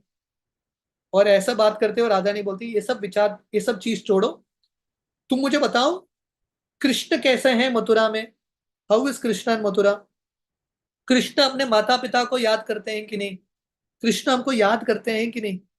हमने कृष्ण के लिए सब कुछ त्याग दिया, हम सब कृष्ण के सेवक बन गए हैं, कृष्ण ने हमको सैलरी भी नहीं दिया, पेमेंट भी नहीं दिया, फिर भी हमने कृष्ण के लिए सब कुछ त्याग दिया। कृष्ण हमको कभी तो याद करते हैं क्या, ये बताओ। तो ये राधा रानी का संवाद था ये मधुमक्खी के साथ। और ये कौन सुन रहा था, उद्धव जी सुन रहे थे। मतलब उद्धव जी खड़े थे वहां पे, और राधा रानी पागलपन में मधुमक्खी के साथ बात कर रही है। तो उद्धव जी का सर चकरा गया। उद्धव जी आए थे, बृहस्पति के शिष्य हैं, कृष्ण के परम मित्र हैं, कृष्ण के सखा हैं, कृष्ण के भाई हैं, कजन ब्रदर हैं। वर्णन आता है कृष्ण लगभग 125 127 ईयर्स लीला करते हैं धरातल पे। 99 ईयर्स उद्धव जी कृष्ण के साथ थे, मतलब सबसे निकट के भक्त थे उद्धव जी। तो उद्धव जी आए थे राधा रानी और गोपियों को ज्ञान देने के लिए। उद्धव जी ये सुन के, राधा रानी का स्तर सुन के उद्धव जी स्तंभित हो जाते हैं, उनको पता नहीं क्या बोलना है। अब तक उद्धव जी ने राधा रानी को नहीं देखा, अब तक उद्धव जी उन्होंने कृष्ण को देखा। जब उद्धव जी वृंदावन आए और उन्होंने राधा रानी को देखा, उस समय उनको समझ में आया राधा रानी का स्तर कृष्ण से भी बहुत ज्यादा है। रामायण में वर्णन आता है, जब भगवान राम हनुमान जी से मिलते हैं किष्किंधा क्षेत्र में, और 4 महीना जो है भगवान राम सीता मैया के विरह में थे, और फाइनली सब बंदरों को भेजा जाता है सीता मैया को खोजने के लिए। तो हनुमान जी सोच रहे थे भगवान राम इतने आसक्त क्यों है सीता से, इतना कष्ट क्यों लेना है, और एक शादी कर लेना अच्छा है, इतना कष्ट लेने की क्या जरूरत है, हमको इतना कष्ट देने की क्या जरूरत है। पर जब हनुमान जी जाते हैं लंका, सीता मैया से मिलते हैं, उस समय हनुमान जी का विचार चेंज हो जाता है। हनुमान जी सोचने लगे भगवान राम सीता के विरह में 4 महीना कैसा रहे, कैसा जिंदा रहे भगवान राम, सीता मैया का इतना गुण है। तो हनुमान जी सीता से मिलने से पहले राम के भक्त थे, सीता मैया से मिलने के बाद सीता मैया के भक्त हो गए। तो वैसे उद्धव जी कृष्ण के भक्त थे, वृंदावन धाम में आने के बाद राधा रानी के मिलने के बाद उनका प्रमोशन हो जाता है, उद्धव जी राधा रानी के भक्त बन जाते हैं। उनको समझ में आता है राधा रानी का स्तर बहुत ही महान है। उस समय उद्धव जी गोपियों को बोलते हैं, हे गोपियां, आप लोगों का मनुष्य जिंदगी सफल है, क्योंकि आप लोगों ने कृष्ण के प्रति प्रेम प्राप्त किया है। तो उद्धव जी बताते हैं ये दुनिया में जो भी हम तपस्या करते हैं, जो भी त्याग करते हैं, जो भी यज्ञ करते हैं, वेद मंत्र का उच्चारण, ज्ञान, ये सब का लक्ष्य है कृष्ण की प्राप्ति करना। अतः पुंबे द्विज श्रेष्ठ वर्णाश्रम विभागश स्वनुस्थितस्य धर्मस्य संसिद्धि हरितोष। जो भी हम कार्य कर रहे हैं, धार्मिक कार्य हो, कुछ भी कार्य हो, अल्टीमेट परफेक्शन है तो प्लीज कृष्णा, कृष्ण को संतुष्ट करना, कृष्ण का साक्षात्कार प्राप्त करना। जिस व्यक्ति ने कृष्ण को नहीं समझा वो व्यक्ति का जिंदगी विफल। मनुष्य जन्म पाइया राधा कृष्ण न बजिया, जानिया सुनिया विष खाई। नरोत्तम दास ठाकुर बताते हैं ये मनुष्य जिंदगी पाके अगर हम राधा कृष्ण की भक्ति, कृष्ण के बारे में हम समझ नहीं पाए, ये जिंदगी वेस्ट है। इसलिए भगवान कृष्ण भगवत गीता में बताते हैं सर्वधर्मान परित्यज्य माम एकम शरणम व्रज। भगवत गीता धर्म शास्त्र है कि नहीं? भगवत गीता में धर्म के बारे में बताया गया है। भगवान कृष्ण अंतिम श्लोकों में, ये गीता का 18.66, भगवान कृष्ण क्या बता रहे हैं? सब धर्म को त्यागो, सब धर्म को त्यागो। धर्म का पालन करना है कि धर्म को त्यागना है, क्या करना है? भगवान कृष्ण बता रहे हैं सब धर्म को त्यागो और मेरा आश्रय लो। मतलब सबसे बड़ा धर्म है कृष्ण का आश्रय लेना। इसलिए उद्धव जी बताते हैं गोपियां, आप लोगों ने कृष्ण के प्रति इतना असीम प्रेम प्राप्त किया है, आपका मनुष्य जिंदगी सफल। आपने धर्म कर्म यज्ञ तपस्या सब कार्य कर लिया है क्योंकि आपने कृष्ण को प्राप्त किया है, कृष्ण के प्रति इतना प्रेम प्राप्त किया है।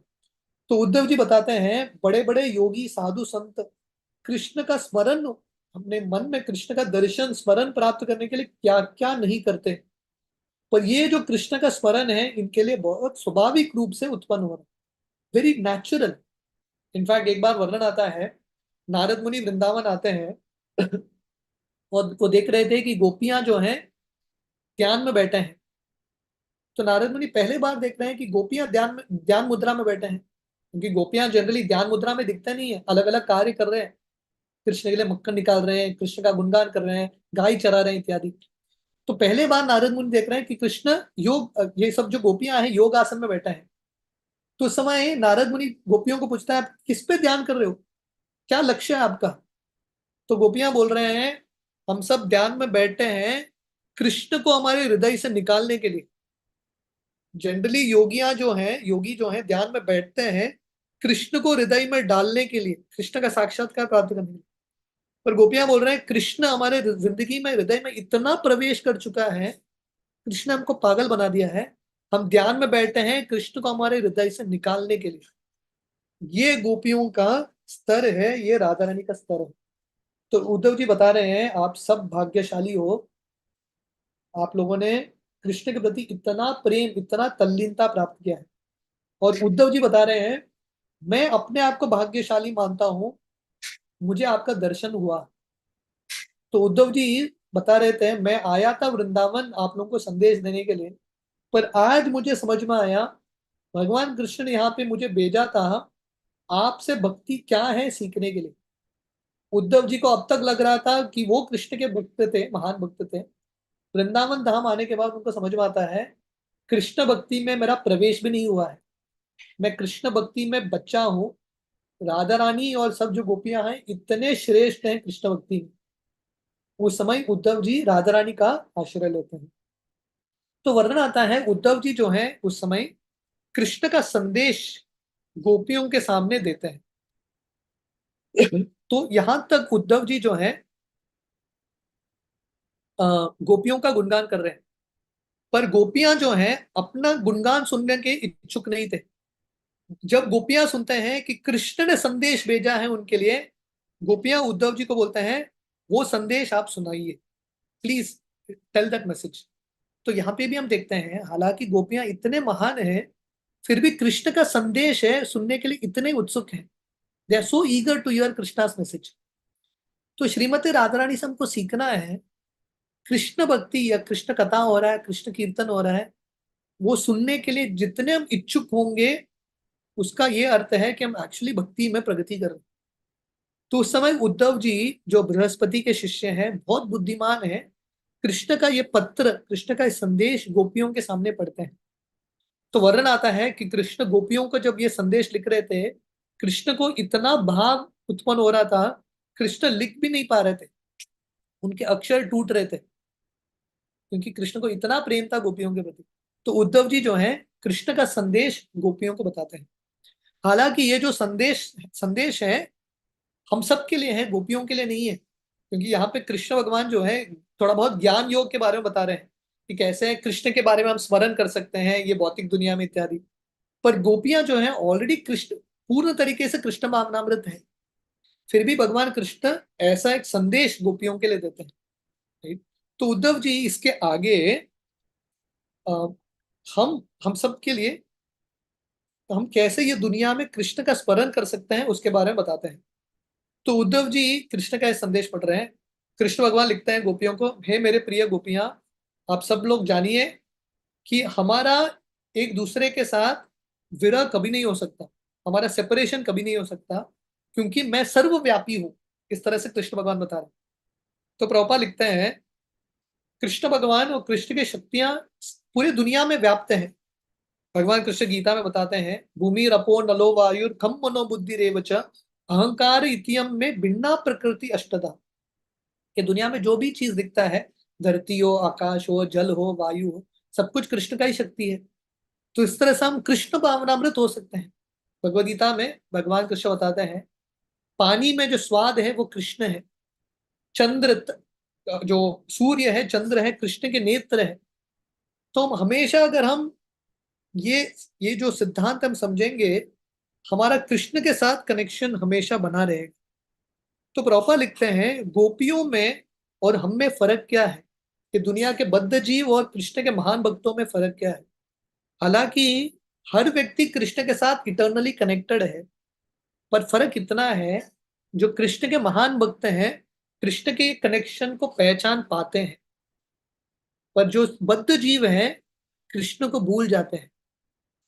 सो दिस इज द डिफरेंस। हमको श्रीमती राधा रानी और गोपियों से क्या सीखना है, हमेशा कृष्णा कॉन्शियस रहना, कृष्ण के बारे में स्मरण करते रहना, और ये भौतिक दुनिया में रहते हुए भी हम हमेशा कृष्ण के बारे में स्मरण कर सकते हैं। जैसे उद्धव जी बता रहे हैं यहाँ पे, जो अलग अलग शक्तियां हैं सब कृष्ण की ही शक्तियां हैं। Everything is Krishna's energy. Narayan परो व्यक्ता, शंकराचार्य बताते हैं सब कुछ नारायण ही है। राइट? सर्व खल इद ब्रह्म, सब कुछ भगवान का ही शक्ति है। तो इस तरह से ये टेक्निकल मैसेज है, पर ये मैसेज खासकर हम सबके लिए बहुत इंपॉर्टेंट है, कि हम जानेंगे कि कैसे कृष्ण से सब कुछ आता है। हम सर्वस्य प्रभवो मत्त सर्वम प्रवर्तते इति मत्वा भजन्ते माम बुधा भाव समन्विता। भगवान कृष्ण गीता में बताते हैं, ये भौतिक दुनिया सब कुछ कृष्ण से ही आ रहा है। जब ये चीज हम जानेंगे, हम कंटिन्यूअसली कृष्ण भावनामृत रह सकते हैं। तो इस तरह से उद्धव जी बता रहे हैं, कृष्ण को जानने के लिए अलग अलग मार्ग है, कर्म योग, ज्ञान योग, भक्ति योग। पर हर योग में भक्ति योग होना बहुत इंपॉर्टेंट है। भक्त्या माम अभी जान आती, भगवान कृष्ण को भक्ति के माध्यम से ही जान सकते हैं। अगर कोई कर्म योग का पालन कर रहा है, उसमें भी अगर भक्ति नहीं है, वो कृष्ण की प्राप्ति नहीं कर सकता। अगर कोई ज्ञान योग का पालन कर रहा है, उसमें कृष्ण नहीं है, कृष्ण की भक्ति नहीं है, वो ज्ञान योग में सफलता प्राप्त नहीं कर सकता। इस तरह से भगवान कृष्ण गोपियों को बोल रहे हैं, आप सब लोगों ने सबसे ऊंचा चीज प्राप्त किया है, क्योंकि सब ज्ञान का सार है कृष्ण को जानना। ओम नमो भगवते वासुदेवाय।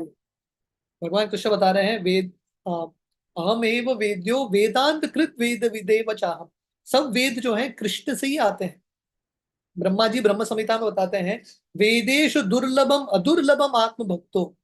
वेद पढ़ने से कृष्ण को जानना बहुत मुश्किल है, पर भक्ति के माध्यम से कृष्ण को समझना आसान है। हमारे चैतन्य चरितामृत के हम सेशंस में देख रहे थे, सार्वभौम भट्टाचार्य वेद में निपुण थे, वेद पे प्रवचन देते थे, फिर भी वो महाप्रभु को पहचान नहीं पाए। साक्षात भगवान उनके सामने खड़े हैं, वो महाप्रभु को पहचान नहीं पाए।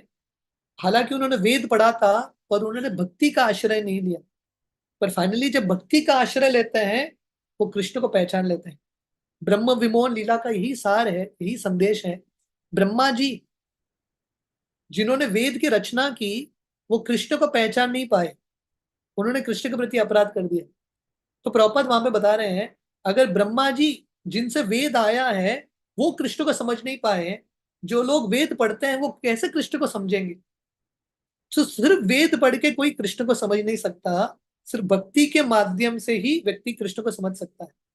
तो इस तरह से भगवान कृष्ण गोपियों को संदेश देते हैं, आप लोगों को दिव्य ज्ञान की भी जरूरत नहीं है, क्योंकि आप लोगों ने कृष्ण के प्रति प्रेम प्राप्त किया है। अल्टीमेटली येन केन प्रकारेण मन कृष्ण निवेशित, जिंदगी की सफलता है अल्टीमेटली कृष्ण का स्मरण करना।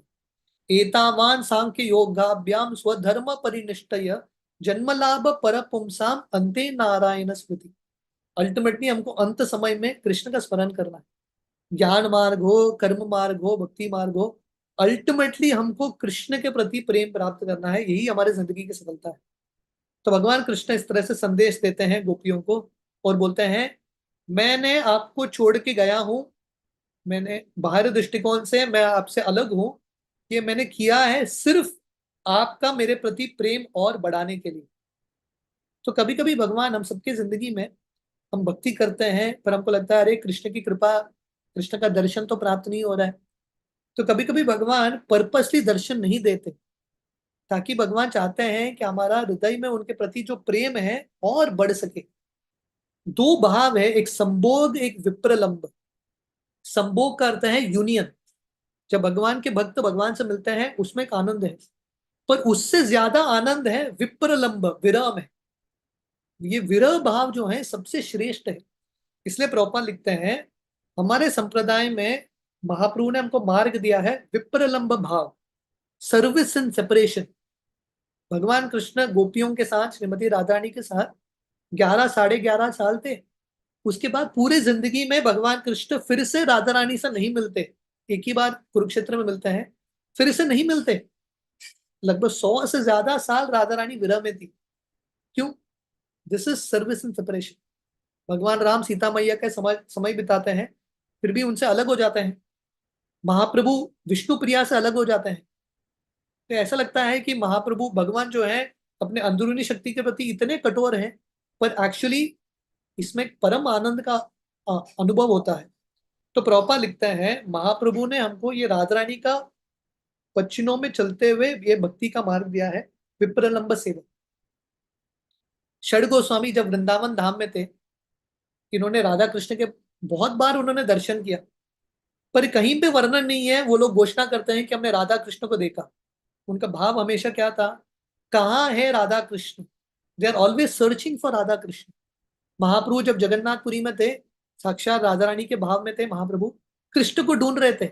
चतक पर्वत में, जगन्नाथ वल्लभ गार्डन में, हर जगह पे कृष्ण को ढूंढ रहे थे। कहाँ गए कृष्ण, कहाँ गए कृष्ण?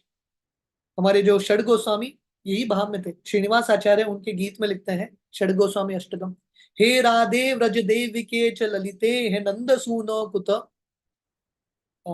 गोवर्धन कल्प पाद पतले, कालिंदी वने कुत घोषंताविति सर्वतो व्रजपुरे, खेदेर महावीवलो वंदे रूप सनातनो रघुयुगो श्रीजीव गोपाल को। तो ये जो षड गोस्वामी थे, वो उनका भाव क्या था, हे राधे व्रज देवी के चलिते, हे राधा रानी, हे कृष्ण, हे ललिता, हे विशाखा, कहाँ हो आप? उन्होंने कभी घोषणा नहीं किया कि हमने कृष्ण को देख लिया, राधा रानी को देख लिया। वो हमेशा कृष्ण और राधा रानी को ढूंढ रहे थे, गोवर्धन के तट पे, यमुना के तट पे, और ऐसे पागलपन के साथ वृंदावन में समय बिता रहे थे। तो प्रभुपाद बता रहे हैं, दिस इज द मूड, ये भाव है। क्योंकि जब व्यक्ति को लगता है कि मैंने कृष्ण को प्राप्त कर दिया है, अहंकार आएगा, नम्रता नहीं आएगा। भगवान कृष्ण हमेशा चाहते हैं कि भक्तों के हृदय में नम्रता हो। बृहद भागवतामृत करके बहुत सुंदर पुस्तक है सनातन गोस्वामी का। तो यहाँ पे पहले भाग में बृहद भागवतामृत के नारद मुनि कृष्ण के सबसे महान भक्त को ढूंढ रहे हैं। तो नारद मुनि अलग अलग भक्तों के पास जाते हैं। एक बहुत बड़े राजा के पास जाते हैं, इंद्र के पास जाते हैं, शिव जी के पास जाते हैं, हनुमान जी के पास जाते हैं, पांडव के पास जाते हैं, प्रहलाद, ध्रुव, इतने सारे भक्तों के पास, उद्धव जी के पास। और नारद मुनि गुणगान करते हैं कि आप कृष्ण के महान भक्त हो, हनुमान जी आप महान भक्त हो, पांडव आप महान भक्त हो, उद्धव महान भक्त हो। पर हर भक्त नारद मुनि को बोलते हैं हम महान भक्त है ही नहीं। शायद हमने कृष्ण का एक बार दर्शन किया, पर कृष्ण हमको छोड़ के चले गए। इसका मतलब हम महान नहीं है। हम अभी भी तुच्छ हैं। तो राधा रानी का ये भाव था कि कृष्ण हमको छोड़ के गए हैं, तो ये नम्रता में, ये भाव में हमेशा कृष्ण के प्रति रोते हुए भक्ति करते थे। तो इस तरह से उद्धव जी जो हैं गोपियों को ये संदेश देते हैं, और गोपियां समझ जाते हैं कि कृष्ण हमेशा उनके साथ कनेक्टेड है। हालांकि विरह है externally, but they are always connected. ये विप्रलंब का अर्थ क्या है? विप्रलंब means physical separation, internal connection. हालांकि बाहरी दृष्टिकोण से कृष्ण अप्रकट थे वृंदावन धाम में, फिर भी क्योंकि हमेशा कृष्ण का स्मरण कर रहे थे, राधा रानी हमेशा कृष्ण के साथ कनेक्टेड थी। तो इस तरह से एक, जब उद्धव जी ये संदेश देते हैं, उस समय एक गोपी उद्धव जी को पूछती है, हमने सुना है कि कृष्ण जो है अभी कंस का वध कर दिया है, अभी कृष्ण जो है यदुकुल के राजा बन गए हैं, कृष्ण के अभी बहुत सारे सहेलियां हो चुके हैं, कृष्ण इन सब के बीच में हमको याद करते हैं कि नहीं? उद्धव जी हमको बताइए। और एक गोपी बोलती है, कृष्ण को वो शरद पूर्णिमा का रात याद है क्या, जब हम उन्होंने हमारे साथ रासलीला किया? वो इतना सुंदर रात था, वो रात के बारे में सोचते ही हमारे शरीर में ताप बढ़ जाता है, अग्नि बढ़ता है। कृष्ण जो बादल हैं, कभी आएंगे क्या वापस वृंदावन धाम में हमारे जो विरह का अग्नि बुझाने के लिए? और एक गोपी बोलती है, कृष्ण ने अभी कंस को मार दिया है, अभी कृष्ण डेफिनेटली उसने किसी क्षत्रिय लड़की के साथ विवाह किया होगा, अभी कृष्ण हमको याद क्यों करेंगे? और एक गोपी बोलती है, कृष्ण जो है भगवान है, कृष्ण को, कृष्ण लक्ष्मी के स्वामी है, कृष्ण को आत्माराम है कृष्ण, कृष्ण को हम सबसे कुछ लेना देना नहीं है, वृंदावन की स्त्रियां हो या मथुरा की स्त्रियां हो, कृष्ण तो आत्माराम है। और ये गोपियां बोलते हैं, हमको ये आशा भी नहीं रखना चाहिए कि कृष्ण वापस आएंगे, क्योंकि पिंगला ने बोला है, आशा ही परमम दुखम, निराशा ही परमम सुखम। जितना व्यक्ति आशा रखता है दुखी होता है, जितना व्यक्ति निराशा से रहता है बिना आशा के वो सुखी रहता है। तो सब गोपियां बोलते हैं, हमको तो आशा भी नहीं करना है कि कृष्ण वापस आएंगे, पर क्या करें? जब हम कृष्ण के बारे में सोचते हैं, कृष्ण ने हमारे साथ कैसा समय बिताया, वो सोचते ही हमारा आशा उठता है कि हम एक दिन कृष्ण से मिलेंगे। और खासकर गोपियां उद्धव जी को बोलते हैं, ये वृंदावन धाम इतना सुंदर है, यमुना नदी, वृंदावन के जो गाय हैं, वन है, वृंदावन धाम में रह के ही हमेशा हमको कृष्ण का स्मरण होता है। तो प्रॉपर एक जगह पे लिखता है, वृंदावन धाम जो है, खासकर ये जो तीर्थ स्थलियां हैं, इतने शक्तिशाली हैं, ये स्थलियों में जाते ही व्यक्ति तुरंत कृष्ण के स्मरण करने लगता है। हम सबका अनुभव है कि नहीं? हम अलग अलग जगह पे रहते हैं, थोड़ा बहुत एक्स्ट्रा माला करते हैं, पर कितना कर पाते हैं? पर धाम पहुंचते ही ऑटोमेटिकली एक्स्ट्रा माला होने लगता है, क्योंकि ये धाम का शक्ति है। तो गोपियां बोलते हैं, ये वृंदावन धाम स्वाभाविक रूप से हमको कृष्ण का स्मरण दिलाता है। तो एक गोपी बोलती है, तो हम कृष्ण को कभी भूल ही नहीं पा रहे, कृष्ण का जो मुस्कुराहट है, कृष्ण का जो चलना है, कृष्ण के जो मजाक है इत्यादि। और हमारा एक ही प्रार्थना है कि हे भगवान कृष्ण, देखिए गोपियां, राधा रानी का प्रार्थना है ये, हमको राधा रानी से ये सब चीज सीखना है। राधा रानी का प्रार्थना है, भगवान कृष्ण, हमारे एक ही प्रार्थना है कि हम इतने तुच्छ हैं, हम इतने दुखी हैं, आप प्लीज आइए वापस वृंदावन धाम और हमारा उद्धार कीजिए। पतित पावन हेतु तुम अवतार, मौसम पतित प्रभु ना पाई बेहार। नरोत्तम दास ठाकुर का ये गीत है, भगवान आप पतित पावन हो, हमसे ज्यादा पतित और कोई नहीं। तो श्रीमती राधा रानी का यह भाव है, भगवान, सब गोपियां प्रार्थना कर रहे हैं, हे कृष्ण, आप प्लीज आके हमारा उद्धार कीजिए। तो उद्धव जी समझ गए, तो उद्धव जी गोपियों के भक्ति को देख के समझ गए कि गोपियों का स्तर अलग ही है। ये दुनिया में भी व्यक्ति दुखी रहता है, क्यों? क्योंकि दुनिया में भौतिक आसक्ति रहता है, विचार या इच्छाएं रहते हैं, व्यक्ति दुखी रहता है, जलता रहता है। गोपियों को भी अग्नि का महसूस हो रहा था, पर ये विप्रलंब भाव था, कृष्ण के प्रति प्रेम था। तो उद्धव जी गोपियों को बोलते हैं, आप लोग आंख बंद करके कृष्ण का स्मरण करो। जैसे एक बार वन में आग लगा था, जब भगवान कृष्ण कालिया का दमन करते हैं ना, उस दिन रात को वन में आग लग जाता है, और सब कृष्ण के मित्र कृष्ण का आश्रय लेते हैं। और भगवान कृष्ण क्या बोलते हैं उनको, आप सब लोग आंख बंद करो, मैं ये आग को बुझा लूंगा। तो सब लोग आंख बंद कर देते हैं और कृष्ण वो अग्नि को बुझाते हैं। तो उस तरह से उद्धव जी गोपियों को बता रहे हैं, आप लोग आंख बंद करके कृष्ण का स्मरण करो, ये विरह का अग्नि बुझ जाएगा। तो सब गोपियां जो हैं, हालांकि ये सब संदेश उनके लिए जरूरत नहीं था। हाँ, ज्ञान योग का संदेश, सांख्य योग का संदेश उनके लिए जरूरत नहीं था। फिर भी गोपियां, क्योंकि अपने आप को नम्र मानते हैं, उनको लगता है कि हम बहुत नए भक्त हैं, उद्धव जी का ये संदेश सुनते हैं। तो ये गोपियों का, राधा रानी का उदाहरण है। हम परीक्षित महाराज के उदाहरण में देखते हैं। परीक्षित महाराज के पास 7 दिन था। परीक्षित महाराज सुखदेव गोस्वामी को नहीं बोलते सिर्फ कृष्ण कथा बोलो, रासलीला के बारे में बोलो, जो कृष्ण की सृष्टि के लीला के बारे में है वो भी ध्यान से सुनते हैं। तो ये ज्ञान योग के बारे में भी गोपियां जो है ध्यान से सुनते हैं। और गोपियां स्वीकार करते हैं कि उद्धव जी हमारे गुरु हैं। इमेजिन करो, राधा रानी और गोपियां इतने नम्र हैं, उद्धव जी को अपना गुरु मानते हैं। तो प्रभुपाद लिखते हैं, इससे हमको पता चलता है कि हर व्यक्ति को गुरु की आवश्यकता है। एवरीवन नीड्स अ गुरु। जब हनुमान जी लंका जाते हैं, सीता मैया हनुमान जी को गुरु के रूप में स्वीकार करते हैं, क्योंकि कृष्ण का संदेश लेके आए हैं। जो भी व्यक्ति कृष्ण के बारे में हमको बताता है, कृष्ण का संदेश या कृष्ण की भक्ति में प्रेरणा देता है, वो हमारा गुरु है। He is a spiritual master. शिला प्रभुपाद जब एक बार इस्कॉन इत्यादि शुरू करने से पहले, जब back to Godhead magazine Prabhupada बांट रहे थे, वो पेपर मैगजीन था। एक व्यक्ति प्रभुपाद के पास आके बोलते हैं कि पेपर मैगजीन अब बांटोगे, लोग फेंक देंगे इसको, पुस्तक बांटो, पुस्तक प्रिंट करो। तो प्रभुपाद को लगता है ये मेरे गुरु इसके माध्यम से बोल रहे हैं। तो भगवान के जो महान भक्त हैं, हर व्यक्ति को अपना गुरु मानते हैं। तो गोपियां उद्धव जी को अपना गुरु मानते हैं, और उद्धव जी से कृष्ण कथा सुन के इतने प्रसन्न है। तो देखिए, राधा रानी जैसा बता रहा था, 11 साढ़े 11 साल उनको कृष्ण का संग होता है। पूरा जिंदगी वो कृष्ण के विरह में रहती है। कैसे? कृष्ण के बारे में श्रवण करते हुए, कृष्ण का स्मरण करते हुए। और वो जो भक्ति है जो राधा रानी और गोपियों ने किया था, हम सबको भी ये मार्ग मिल रहा है। कृष्ण के बारे में श्रवण करने का अवसर, कृष्ण के बारे में स्मरण करने का अवसर, कृष्ण के बारे में पढ़ने का अवसर, ये बहुत बड़ा भाग्य है। कभी कभी हमको इतना सत्संग मिलता है, कभी हम उसको वैल्यू नहीं कर पाते। जब चीज बहुत आसानी से मिलता है ना, वी डोंट वैल्यू इट।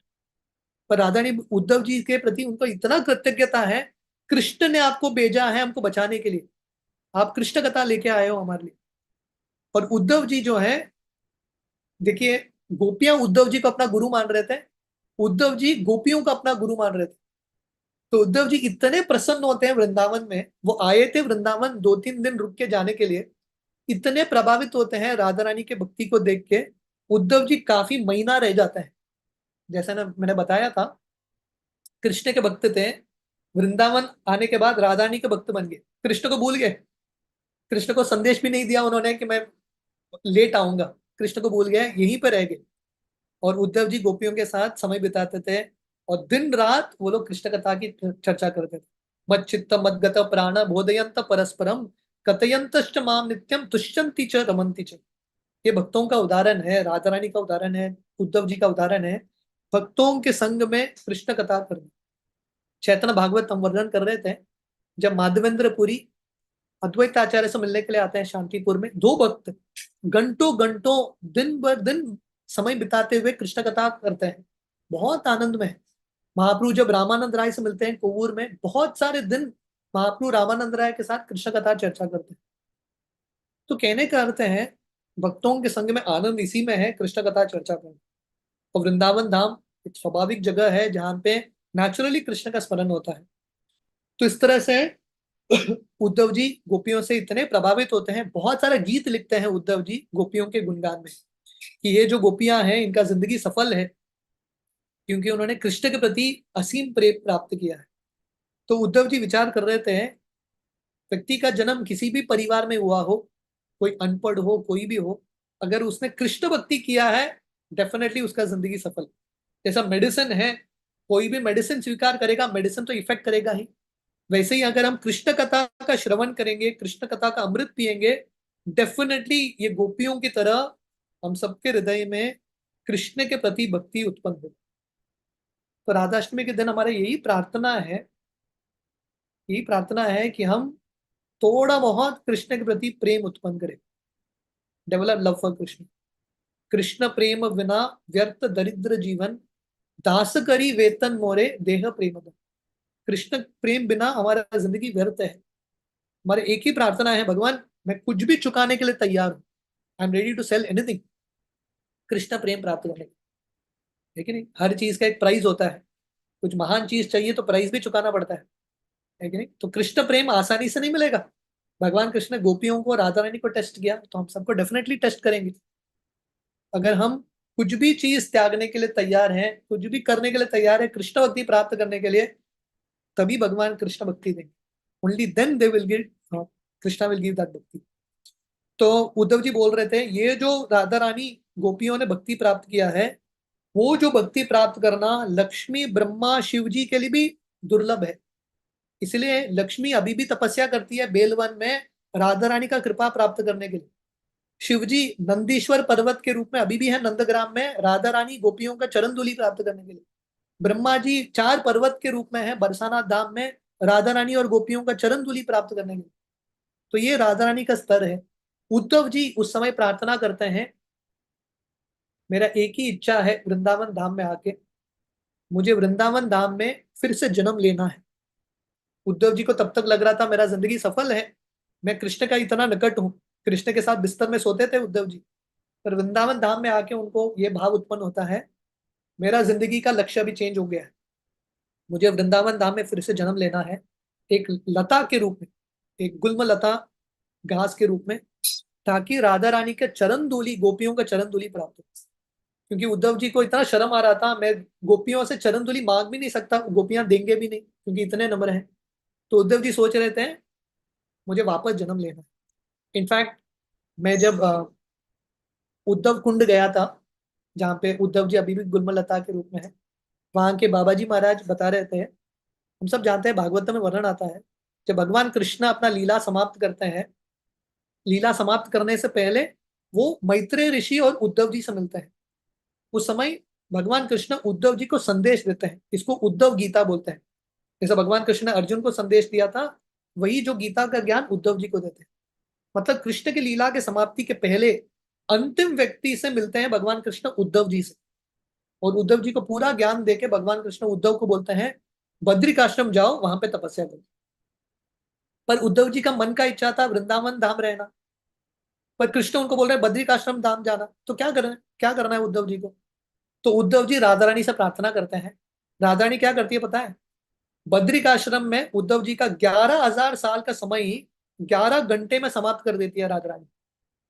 तो इस तरह से उद्धव जी बद्रिकाश्रम जाते हैं 11 घंटे के लिए, राधा रानी की कृपा से 11,000 साल रहने का फल मिलता है, और वहां से सीधा वृंदावन आते हैं, और गुल्म लता के रूप में नित्य रूप से उद्धव जी रहते हैं।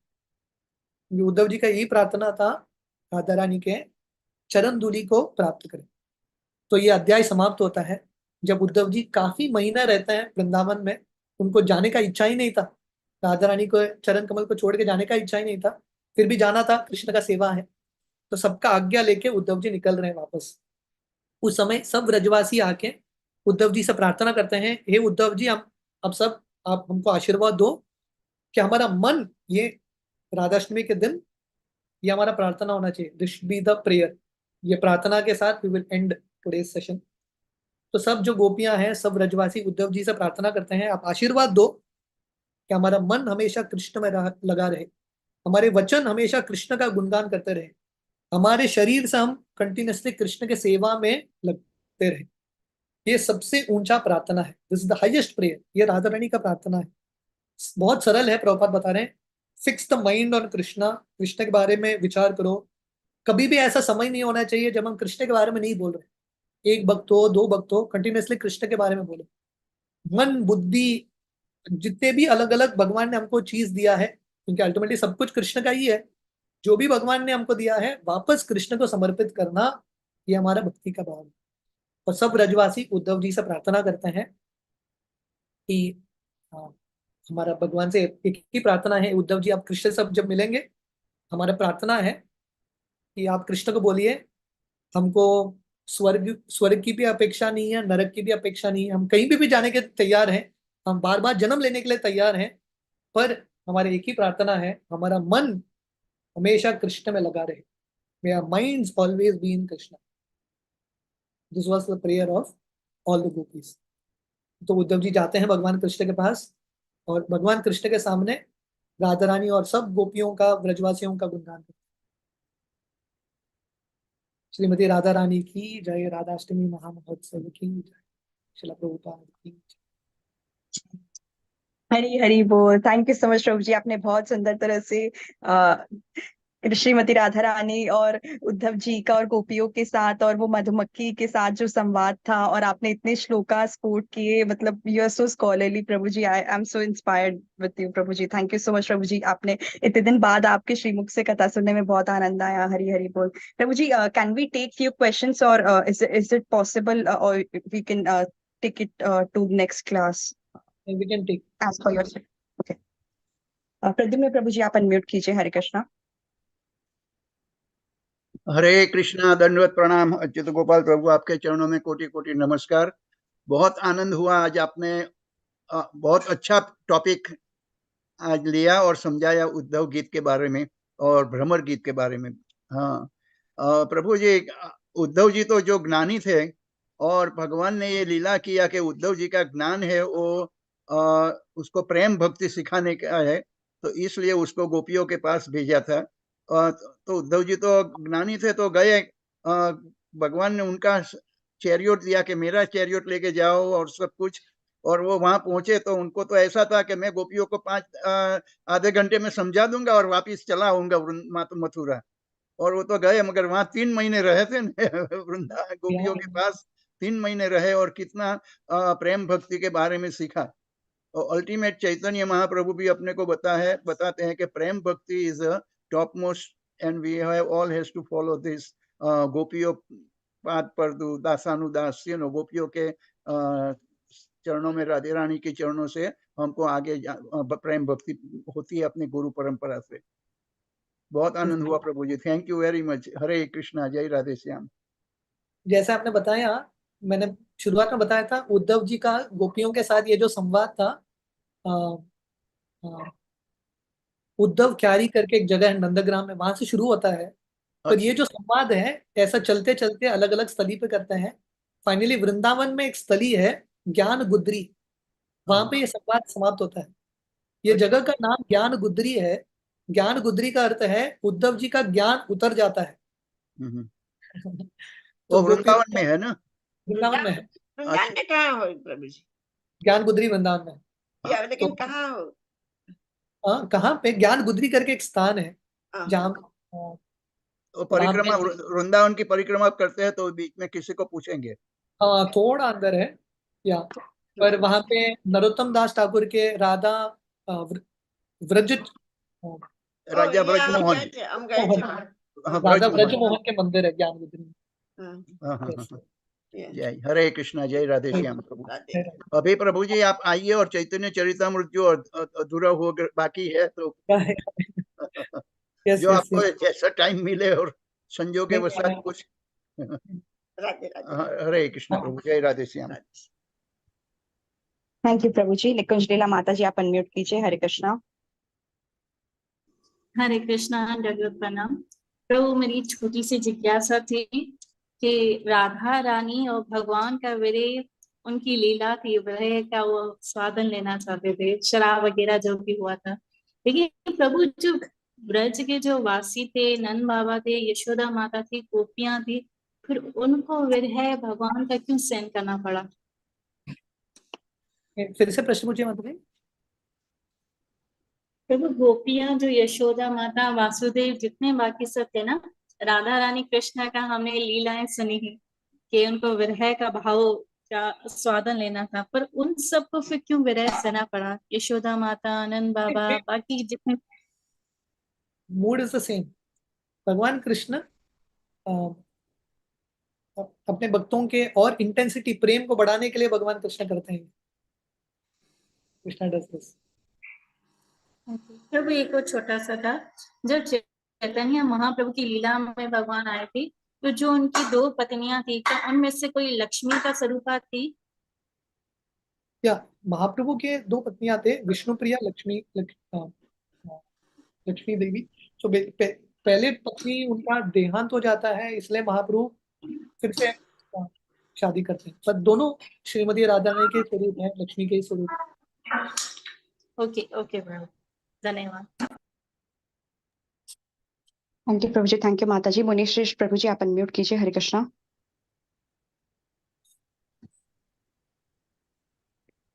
हरे कृष्णा प्रभु जी, दंडवत प्रणाम। बहुत बहुत आभार प्रभु जी आज के लेक्चर के लिए। बहुत आनंद आया आज का सुनने में, खासतौर पर ये जो राधा रानी का संवाद था मधुमक्खी के बीच में। तो मेरा क्वेश्चन ये है कि जैसे हमने भक्ति शास्त्री कोर्स किया था, तो नेक्टर ऑफ डिवोशन जब हमने पढ़ा था तो 19 चैप्टर में पढ़ाए गए थे। तो लास्ट साल 2023 के बाद जो है मेरे पास भागवतम नहीं था अपना 4 चैंटो, 3 चैंटो मैंने कंप्लीट किया था। तो फिर मैंने भक्ति रसामृत सिंधु पढ़ा, तो मैंने कहा 19 चैप्टर के बाद क्यों नहीं हमें पढ़ाया गया, क्या रीजन क्या था। तो जब मैंने वो पढ़ा तो मैंने ये देखा, ये जो मतलब यहाँ पर हम देखते हैं अपना साधना भक्ति और भाव, उसके बाद प्रेम। लेकिन वहां पर जो 19 चैप्टर के बाद जो है वो प्रेम से भी अलग अलग सीढ़ियां हैं, रसों का वर्णन किया गया है। और गोलोक वृंदावन में भी प्रेम के बगैर तो एंट्री नहीं है। तो ये इसको छुपाया गया है, नहीं पढ़ाते हैं और अपना भक्ति शास्त्री में। तो इसका क्या मतलब रीजन क्या है। और दूसरा ये जो रस है और ये जो माँ भाव का स्तर है, तो ये तो ठीक है, राधा रानी से ऊपर तो कोई है नहीं, न हो सकता है, न होगा, ना जो है अपना फ्यूचर में या प्रेजेंट पास्ट में नहीं हो सकता। लेकिन उनकी बूंद हमारे हृदय में कब आई है। अभी तो प्रेम तो बहुत दूर है, भाव का स्तर भी नहीं है, साधना ही है, बस प्रयास है। इसलिए हम सब राधा रानी के भिक्षुक हैं, राधा रानी से कृपा की अपेक्षा करते हैं। बस कब आएगी, जब भगवान की कृपा होगी। हम सब सिर्फ बेगर्स हैं, हम सब सिर्फ भीख मांग सकते हैं, कृपा की याचना कर सकते हैं। जब भगवान की कृपा होगी तब होगी। पर उसके साथ साथ डेफिनेटली हमको हमारे क्षमता के अनुसार सिंसियरली प्रयास करना है, जितना शक्ति है, जितना क्षमता है। जस्ट कीप ट्राइंग, तो भगवान की कृपा होगी तब होगी। दामोदर लीला का वो 2 उंगली का प्रयास और भगवान की कृपा। तो अपने प्रयास में तो कमी नहीं होनी चाहिए। We should try our best and then leave the rest to Krishna, leave the rest to Shrimati Radha. Prabhu ji एक और छोटा क्वेश्चन था। रामानंद राय का जो अपना हो रहा था वहां पर महाप्रभु से, तो उसमें मैंने कहीं सुना था कि रामानंद राय अर्जुन का अंश है, ललिता का भी अंश है। इस तरफ थोड़ा मैं सही समझ नहीं पाया था। तो इसका महाप्रभु पूछ रहे थे कि कहीं ये तो नहीं था कि भगवत गीता जो मैंने सुनाई थी अर्जुन को याद है या नहीं, इस तरह का मतलब कोई क्वेश्चन वगैरह कर रहे थे। तो नहीं, ऐसा इसके कुछ बारे नहीं। में थोड़ा बताइए। या, रामानंद राय और महाप्रभु का संवाद जो है गीता के बाद शुरू होता है। अब एक्चुअली हमने ये या, विस्तार से अध्याय चर्चा किया था। गीता समाप्त तो आता है सर्वधर्मान परित्यज्य में, करेक्ट। रामानंद राय महाप्रभु का संवाद शुरू होता है सर्वधर्मान परित्यज्य से। It starts from that point. इसलिए प्रभुपाद वहां पे लिखते हैं रामानंद राय महाप्रभु का संवाद जो है स्पिरिचुअलिटी का टॉप मोस्ट लेवल है, टॉप मोस्ट लेवल। और ये संवाद कैसे शुरू होता है, सर्वधर्मान परित्यज्य, उसके बाद मिश्र भक्ति, शुद्ध भक्ति, उसके बाद वात्सल्य रस, सख्य रस, अलग अलग रस, देन गोपियों का भाव, राधा रानी का भक्ति। और जब राधा रानी के भक्ति में आते हैं महाप्रभु बोलते हैं इससे ऊंचा और कुछ नहीं, there is nothing more than this. आपने अच्छा एक्चुअली प्रश्न पूछा। तो रामानंद राय महाप्रभु के संवाद में भी हमको समझ में आता है कि राधा रानी का जो भक्ति का स्तर है टॉप मोस्ट, उसके ऊपर कुछ है ही नहीं। There is nothing more than that, the highest level of spirituality. Thank you. Thank you प्रभु जी। रीता माता जी आप अनम्यूट कीजिए। Thank you Hare so much Krishna. Prabhu ji, thank you. Hare Krishna. Hare Krishna Prabhu जी, दंडवत प्रणाम प्रभु जी, थैंक यू सो मच। बहुत बहुत अच्छा क्लास था आपका। प्रभु जी मेरा क्वेश्चन था कि जब भी हम सेपरेशन की बात करते हैं तो हमारे लेवल पे हम भगवान से सेपरेशन कैसे फील कर सकते हैं, क्योंकि सेपरेशन तो उनसे फील होगा ना जिनके साथ हम कभी रहे हैं और रहकर अलग हो गए हैं। तो फिर हमारे लेवल पे सेपरेशन क्या है, हम अपने लेवल से कैसे समझे, क्योंकि हम तो साधना भी ठीक से नहीं करते हैं। Very good question. एक्चुअली एक तरह से यहाँ ये विप्रलंबा हमारे लिए बहुत दूर है, क्योंकि हमने कृष्ण के साथ संभोग भी नहीं प्राप्त किया है। शायद कभी था एट सम पॉइंट, बट स्मरण तो नहीं है, वी डोंट रिमेम्बर इट। सो उतना फीलिंग सेपरेशन के नहीं होते। हमारे गौर गोविंद महाराज बताते हैं अल्टीमेटली प्रभुपाद ने ये इस्कॉन संस्था शुरू किया है ताकि हम कृष्ण के लिए रोएं, so that we can cry for Krishna in separation. शून्यायतम जगत सर्वम गोविंद विरहे नमे। पर अगर हमारा स्तर है कि हम कृष्ण के लिए रो नहीं सकते, जैसे मैं अभी जगन्नाथपुरी धाम गया था, तो मैं किसी डिवोटीज के साथ गया था, तो मैं देख रहा था ये सब डिवोटी जगन्नाथ को देख के इतना रो रहे थे, इतना रो रहे थे। तो मैं सोच रहा था बाबा मेरे आंखों से तो कुछ अश्रु ही निकल रहा है, तो मुझे थोड़ा इंफीरियरिटी कॉम्प्लेक्स लग रहा था। पर हम प्रार्थना ये कर सकते हैं कि आर्टिफिशियली हम रो तो नहीं सकते, पर हम भगवान से प्रार्थना कर सकते हैं कि भगवान मैं आपके लिए रो नहीं सकता, for that at least we should cry. अगर हम कृष्ण के लिए रो नहीं सकते तो हमको रोना है कि हम कृष्ण के लिए रो नहीं सकते। We have to start from somewhere. हमारा कंडीशन इतना पतित है, हम इतने गिरे हुए हैं कि हम कृष्ण के लिए रो भी नहीं पा रहे हैं। That is our condition.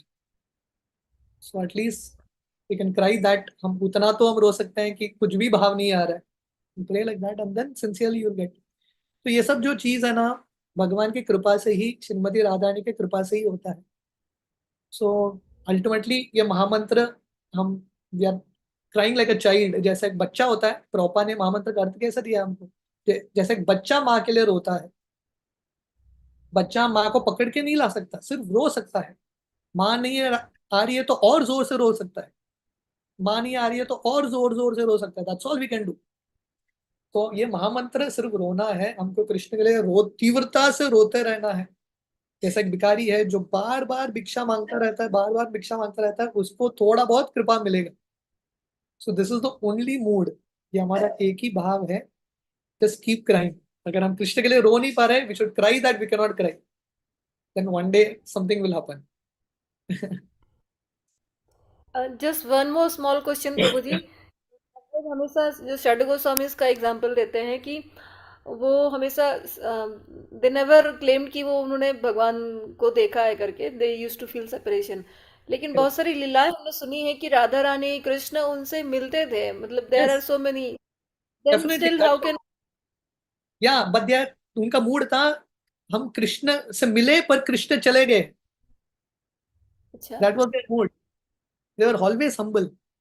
जब माधवेंद्र पुरी, जब भगवान आए थे वो लड़के के रूप में और उन्होंने उनको खीर दिया, कृष्ण को देखा उन्होंने, पर माधवेंद्र पुरी का भाव था मैं कृष्ण को पहचान नहीं पाया, कृष्ण चले गए, Krishna left me and went. So this is the mood. Radha Rani Krishna के साथ ही थी इतने साल, और कृष्ण के विरह में भी कृष्ण के साथ है, कनेक्शन है, फिर भी नम्रता है। सो राधा रानी से, महान भक्तों से हमको सीखना है नम्रता। भक्ति विनोद ठाकुर उनके गीत में यही लिखते हैं कि भगवान सब असुर चले गए भगवत धाम, पर भक्ति विनोद यहीं पर रह गए। मेरे हृदय में इतना अनर्थ है, मुझे आपके प्रति बिल्कुल प्रेम नहीं है। This should be the mood. तनादपि सुनी चैना तरोरपि सहिष्णुना अमानी न मान देना कीर्तनीय सदा हरि। राधा रानी हमेशा कृष्ण का कीर्तन करती थी। हरिदास ठाकुर हमेशा करते थे, भक्ति विनोद ठाकुर, सब आचार्य, षड गोस्वामी। क्यों? क्योंकि नम्र थे। तो भक्ति का लक्षण है नम्रता। अगर नम्रता नहीं है तो कृष्ण के लिए रो ही नहीं सकते। जिस व्यक्ति को अहंकार है कि मैंने कृष्ण को देख लिया, कृष्ण के लिए रोएगा कैसा? How will he cry? उसको लगेगा भक्ति हो गया। तो प्रभुपाद एक जगह पे लिखता है षड गोस्वामी का मिशन कभी समाप्त नहीं होता। कभी हमको लगना नहीं चाहिए कि मेरा मिशन समाप्त हो गया, बस दैट्स इट, गॉट इट। हमेशा हमको लगना चाहिए मेरा मिशन कभी समाप्त नहीं होगा, मुझे और करना है, मुझे कृष्ण के प्रति और प्रेम प्राप्त करना है, लाइक दैट। जी प्रभु जी, थैंक यू सो मच प्रभु जी। हरे कृष्णा। प्रभु जी अभी 2 और हैंड रेज है, क्या हम ले सकते हैं अगर आपको यस, ठीक कंप्लीट। है? जानकी माता जी आप अनम्यूट कीजिए।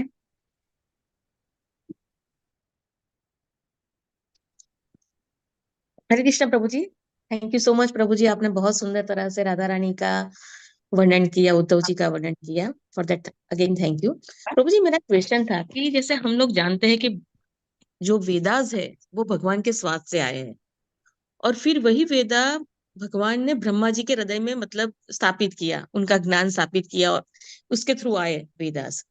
और प्रभु जी हम आगे फर्स्ट कैंटो में ही पढ़ते हैं कि वेद व्यास जी ने, जो भगवान के अवतार है, उन्होंने वेदों का मतलब राइटिंग स्टार्ट किया अपने शिष्यों के द्वारा।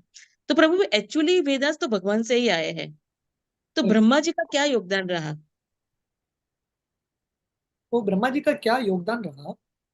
हाँ। ब्रह्मा जी उन्होंने वेद, देखिए अल्टीमेटली वेद भगवान से ही आ रहे हैं, पर भगवान ने वेद ब्रह्मा जी के हृदय में प्रकाशित किया। उसके बाद ब्रह्मा जी ने नारद मुनि को दिया, नारद मुनि ने व्यास को दिया, लाइक दैट इट कंटिन्यूस।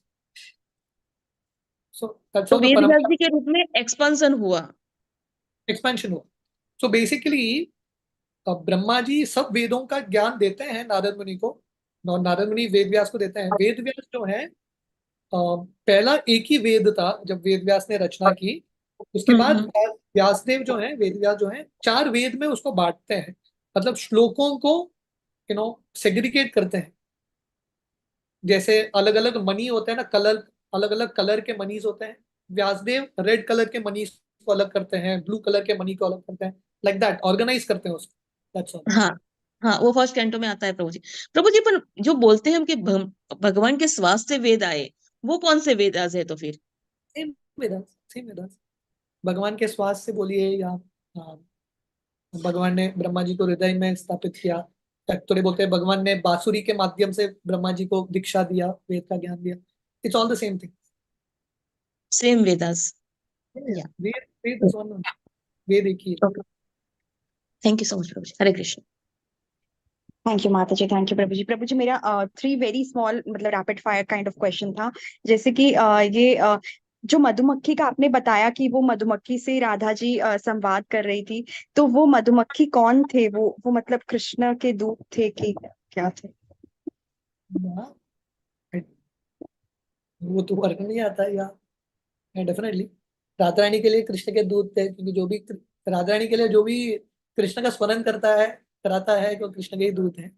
पर ऐसा स्पेसिफिक मधुमक्खी के बारे में वर्णन नहीं आता, पता नहीं कहीं आचार्यों ने टीका लिखा है तो I really don't know. Okay okay, it's okay Prabhu ji. और एक क्वेश्चन था, जैसे आपने बताया कि श्रीला प्रभुपाद जी ने राधाष्टमी के लेक्चर में उन्होंने मतलब क्या बोलते कृष्ण जी का क्या ग्लोरिफिकेशन किया था पूरा, फिर लास्ट में बोला कि वो लेक्चर क्या अभी भी है यूट्यूब पे?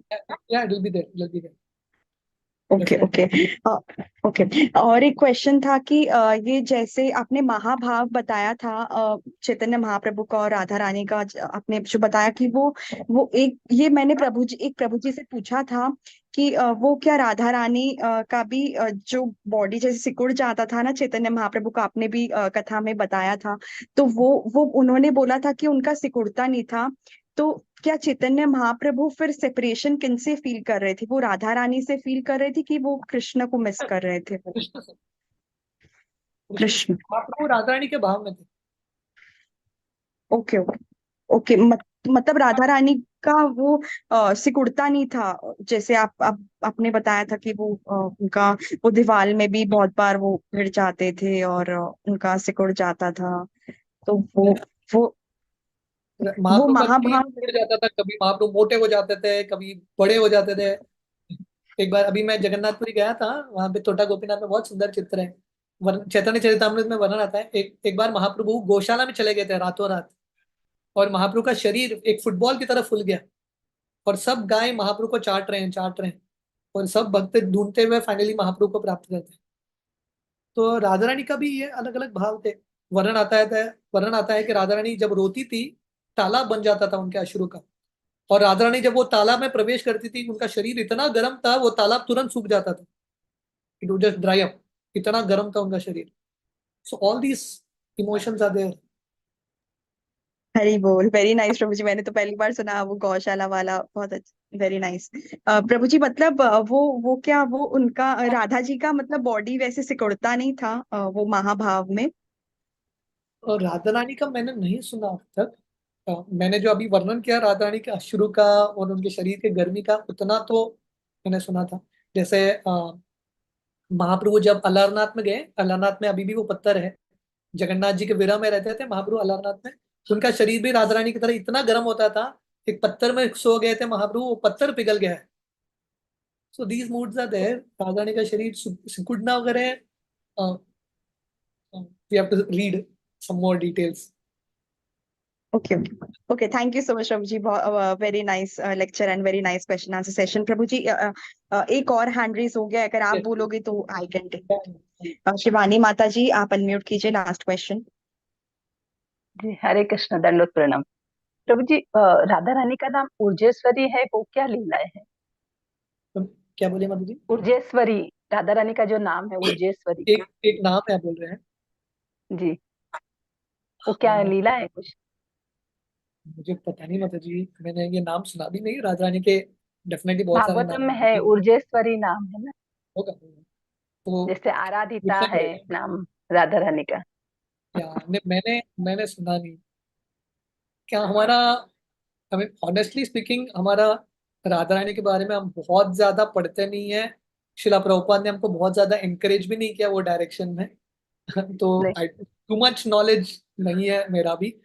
हाँ, जितना मतलब मैंने जो अभी वर्णन किया, जैसा शिला प्रभुपाद के मतलब जैसा पुस्तकों को। बोलते थे, चैतन्य महाप्रभु जी बोलते हैं, है ना, कि जैसे चैतन्य महाप्रभु जी जब भाव में आते हैं तो उनसे मतलब पत्थरों पे निशान हो गए हैं जैसा। हाँ तो हाँ, उस तरह से राधा रानी जब विरह में रहती थी तो उनको जो शरीर से जो तेज निकलता था, गर्मी, शायद उसको तो नहीं मुजेश्वरी।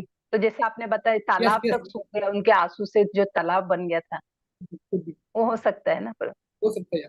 सो दैट्स व्हाट मेरे लिए, मेरे जस्ट इंटरप्रिटेशंस होंगे, पर किसी अथॉरिटी से पूछ सकते हैं जो एक्चुअली चीजों के बारे में कोई बात नहीं प्रभु जी, दंडवत प्रणाम, थैंक यू वेरी मच।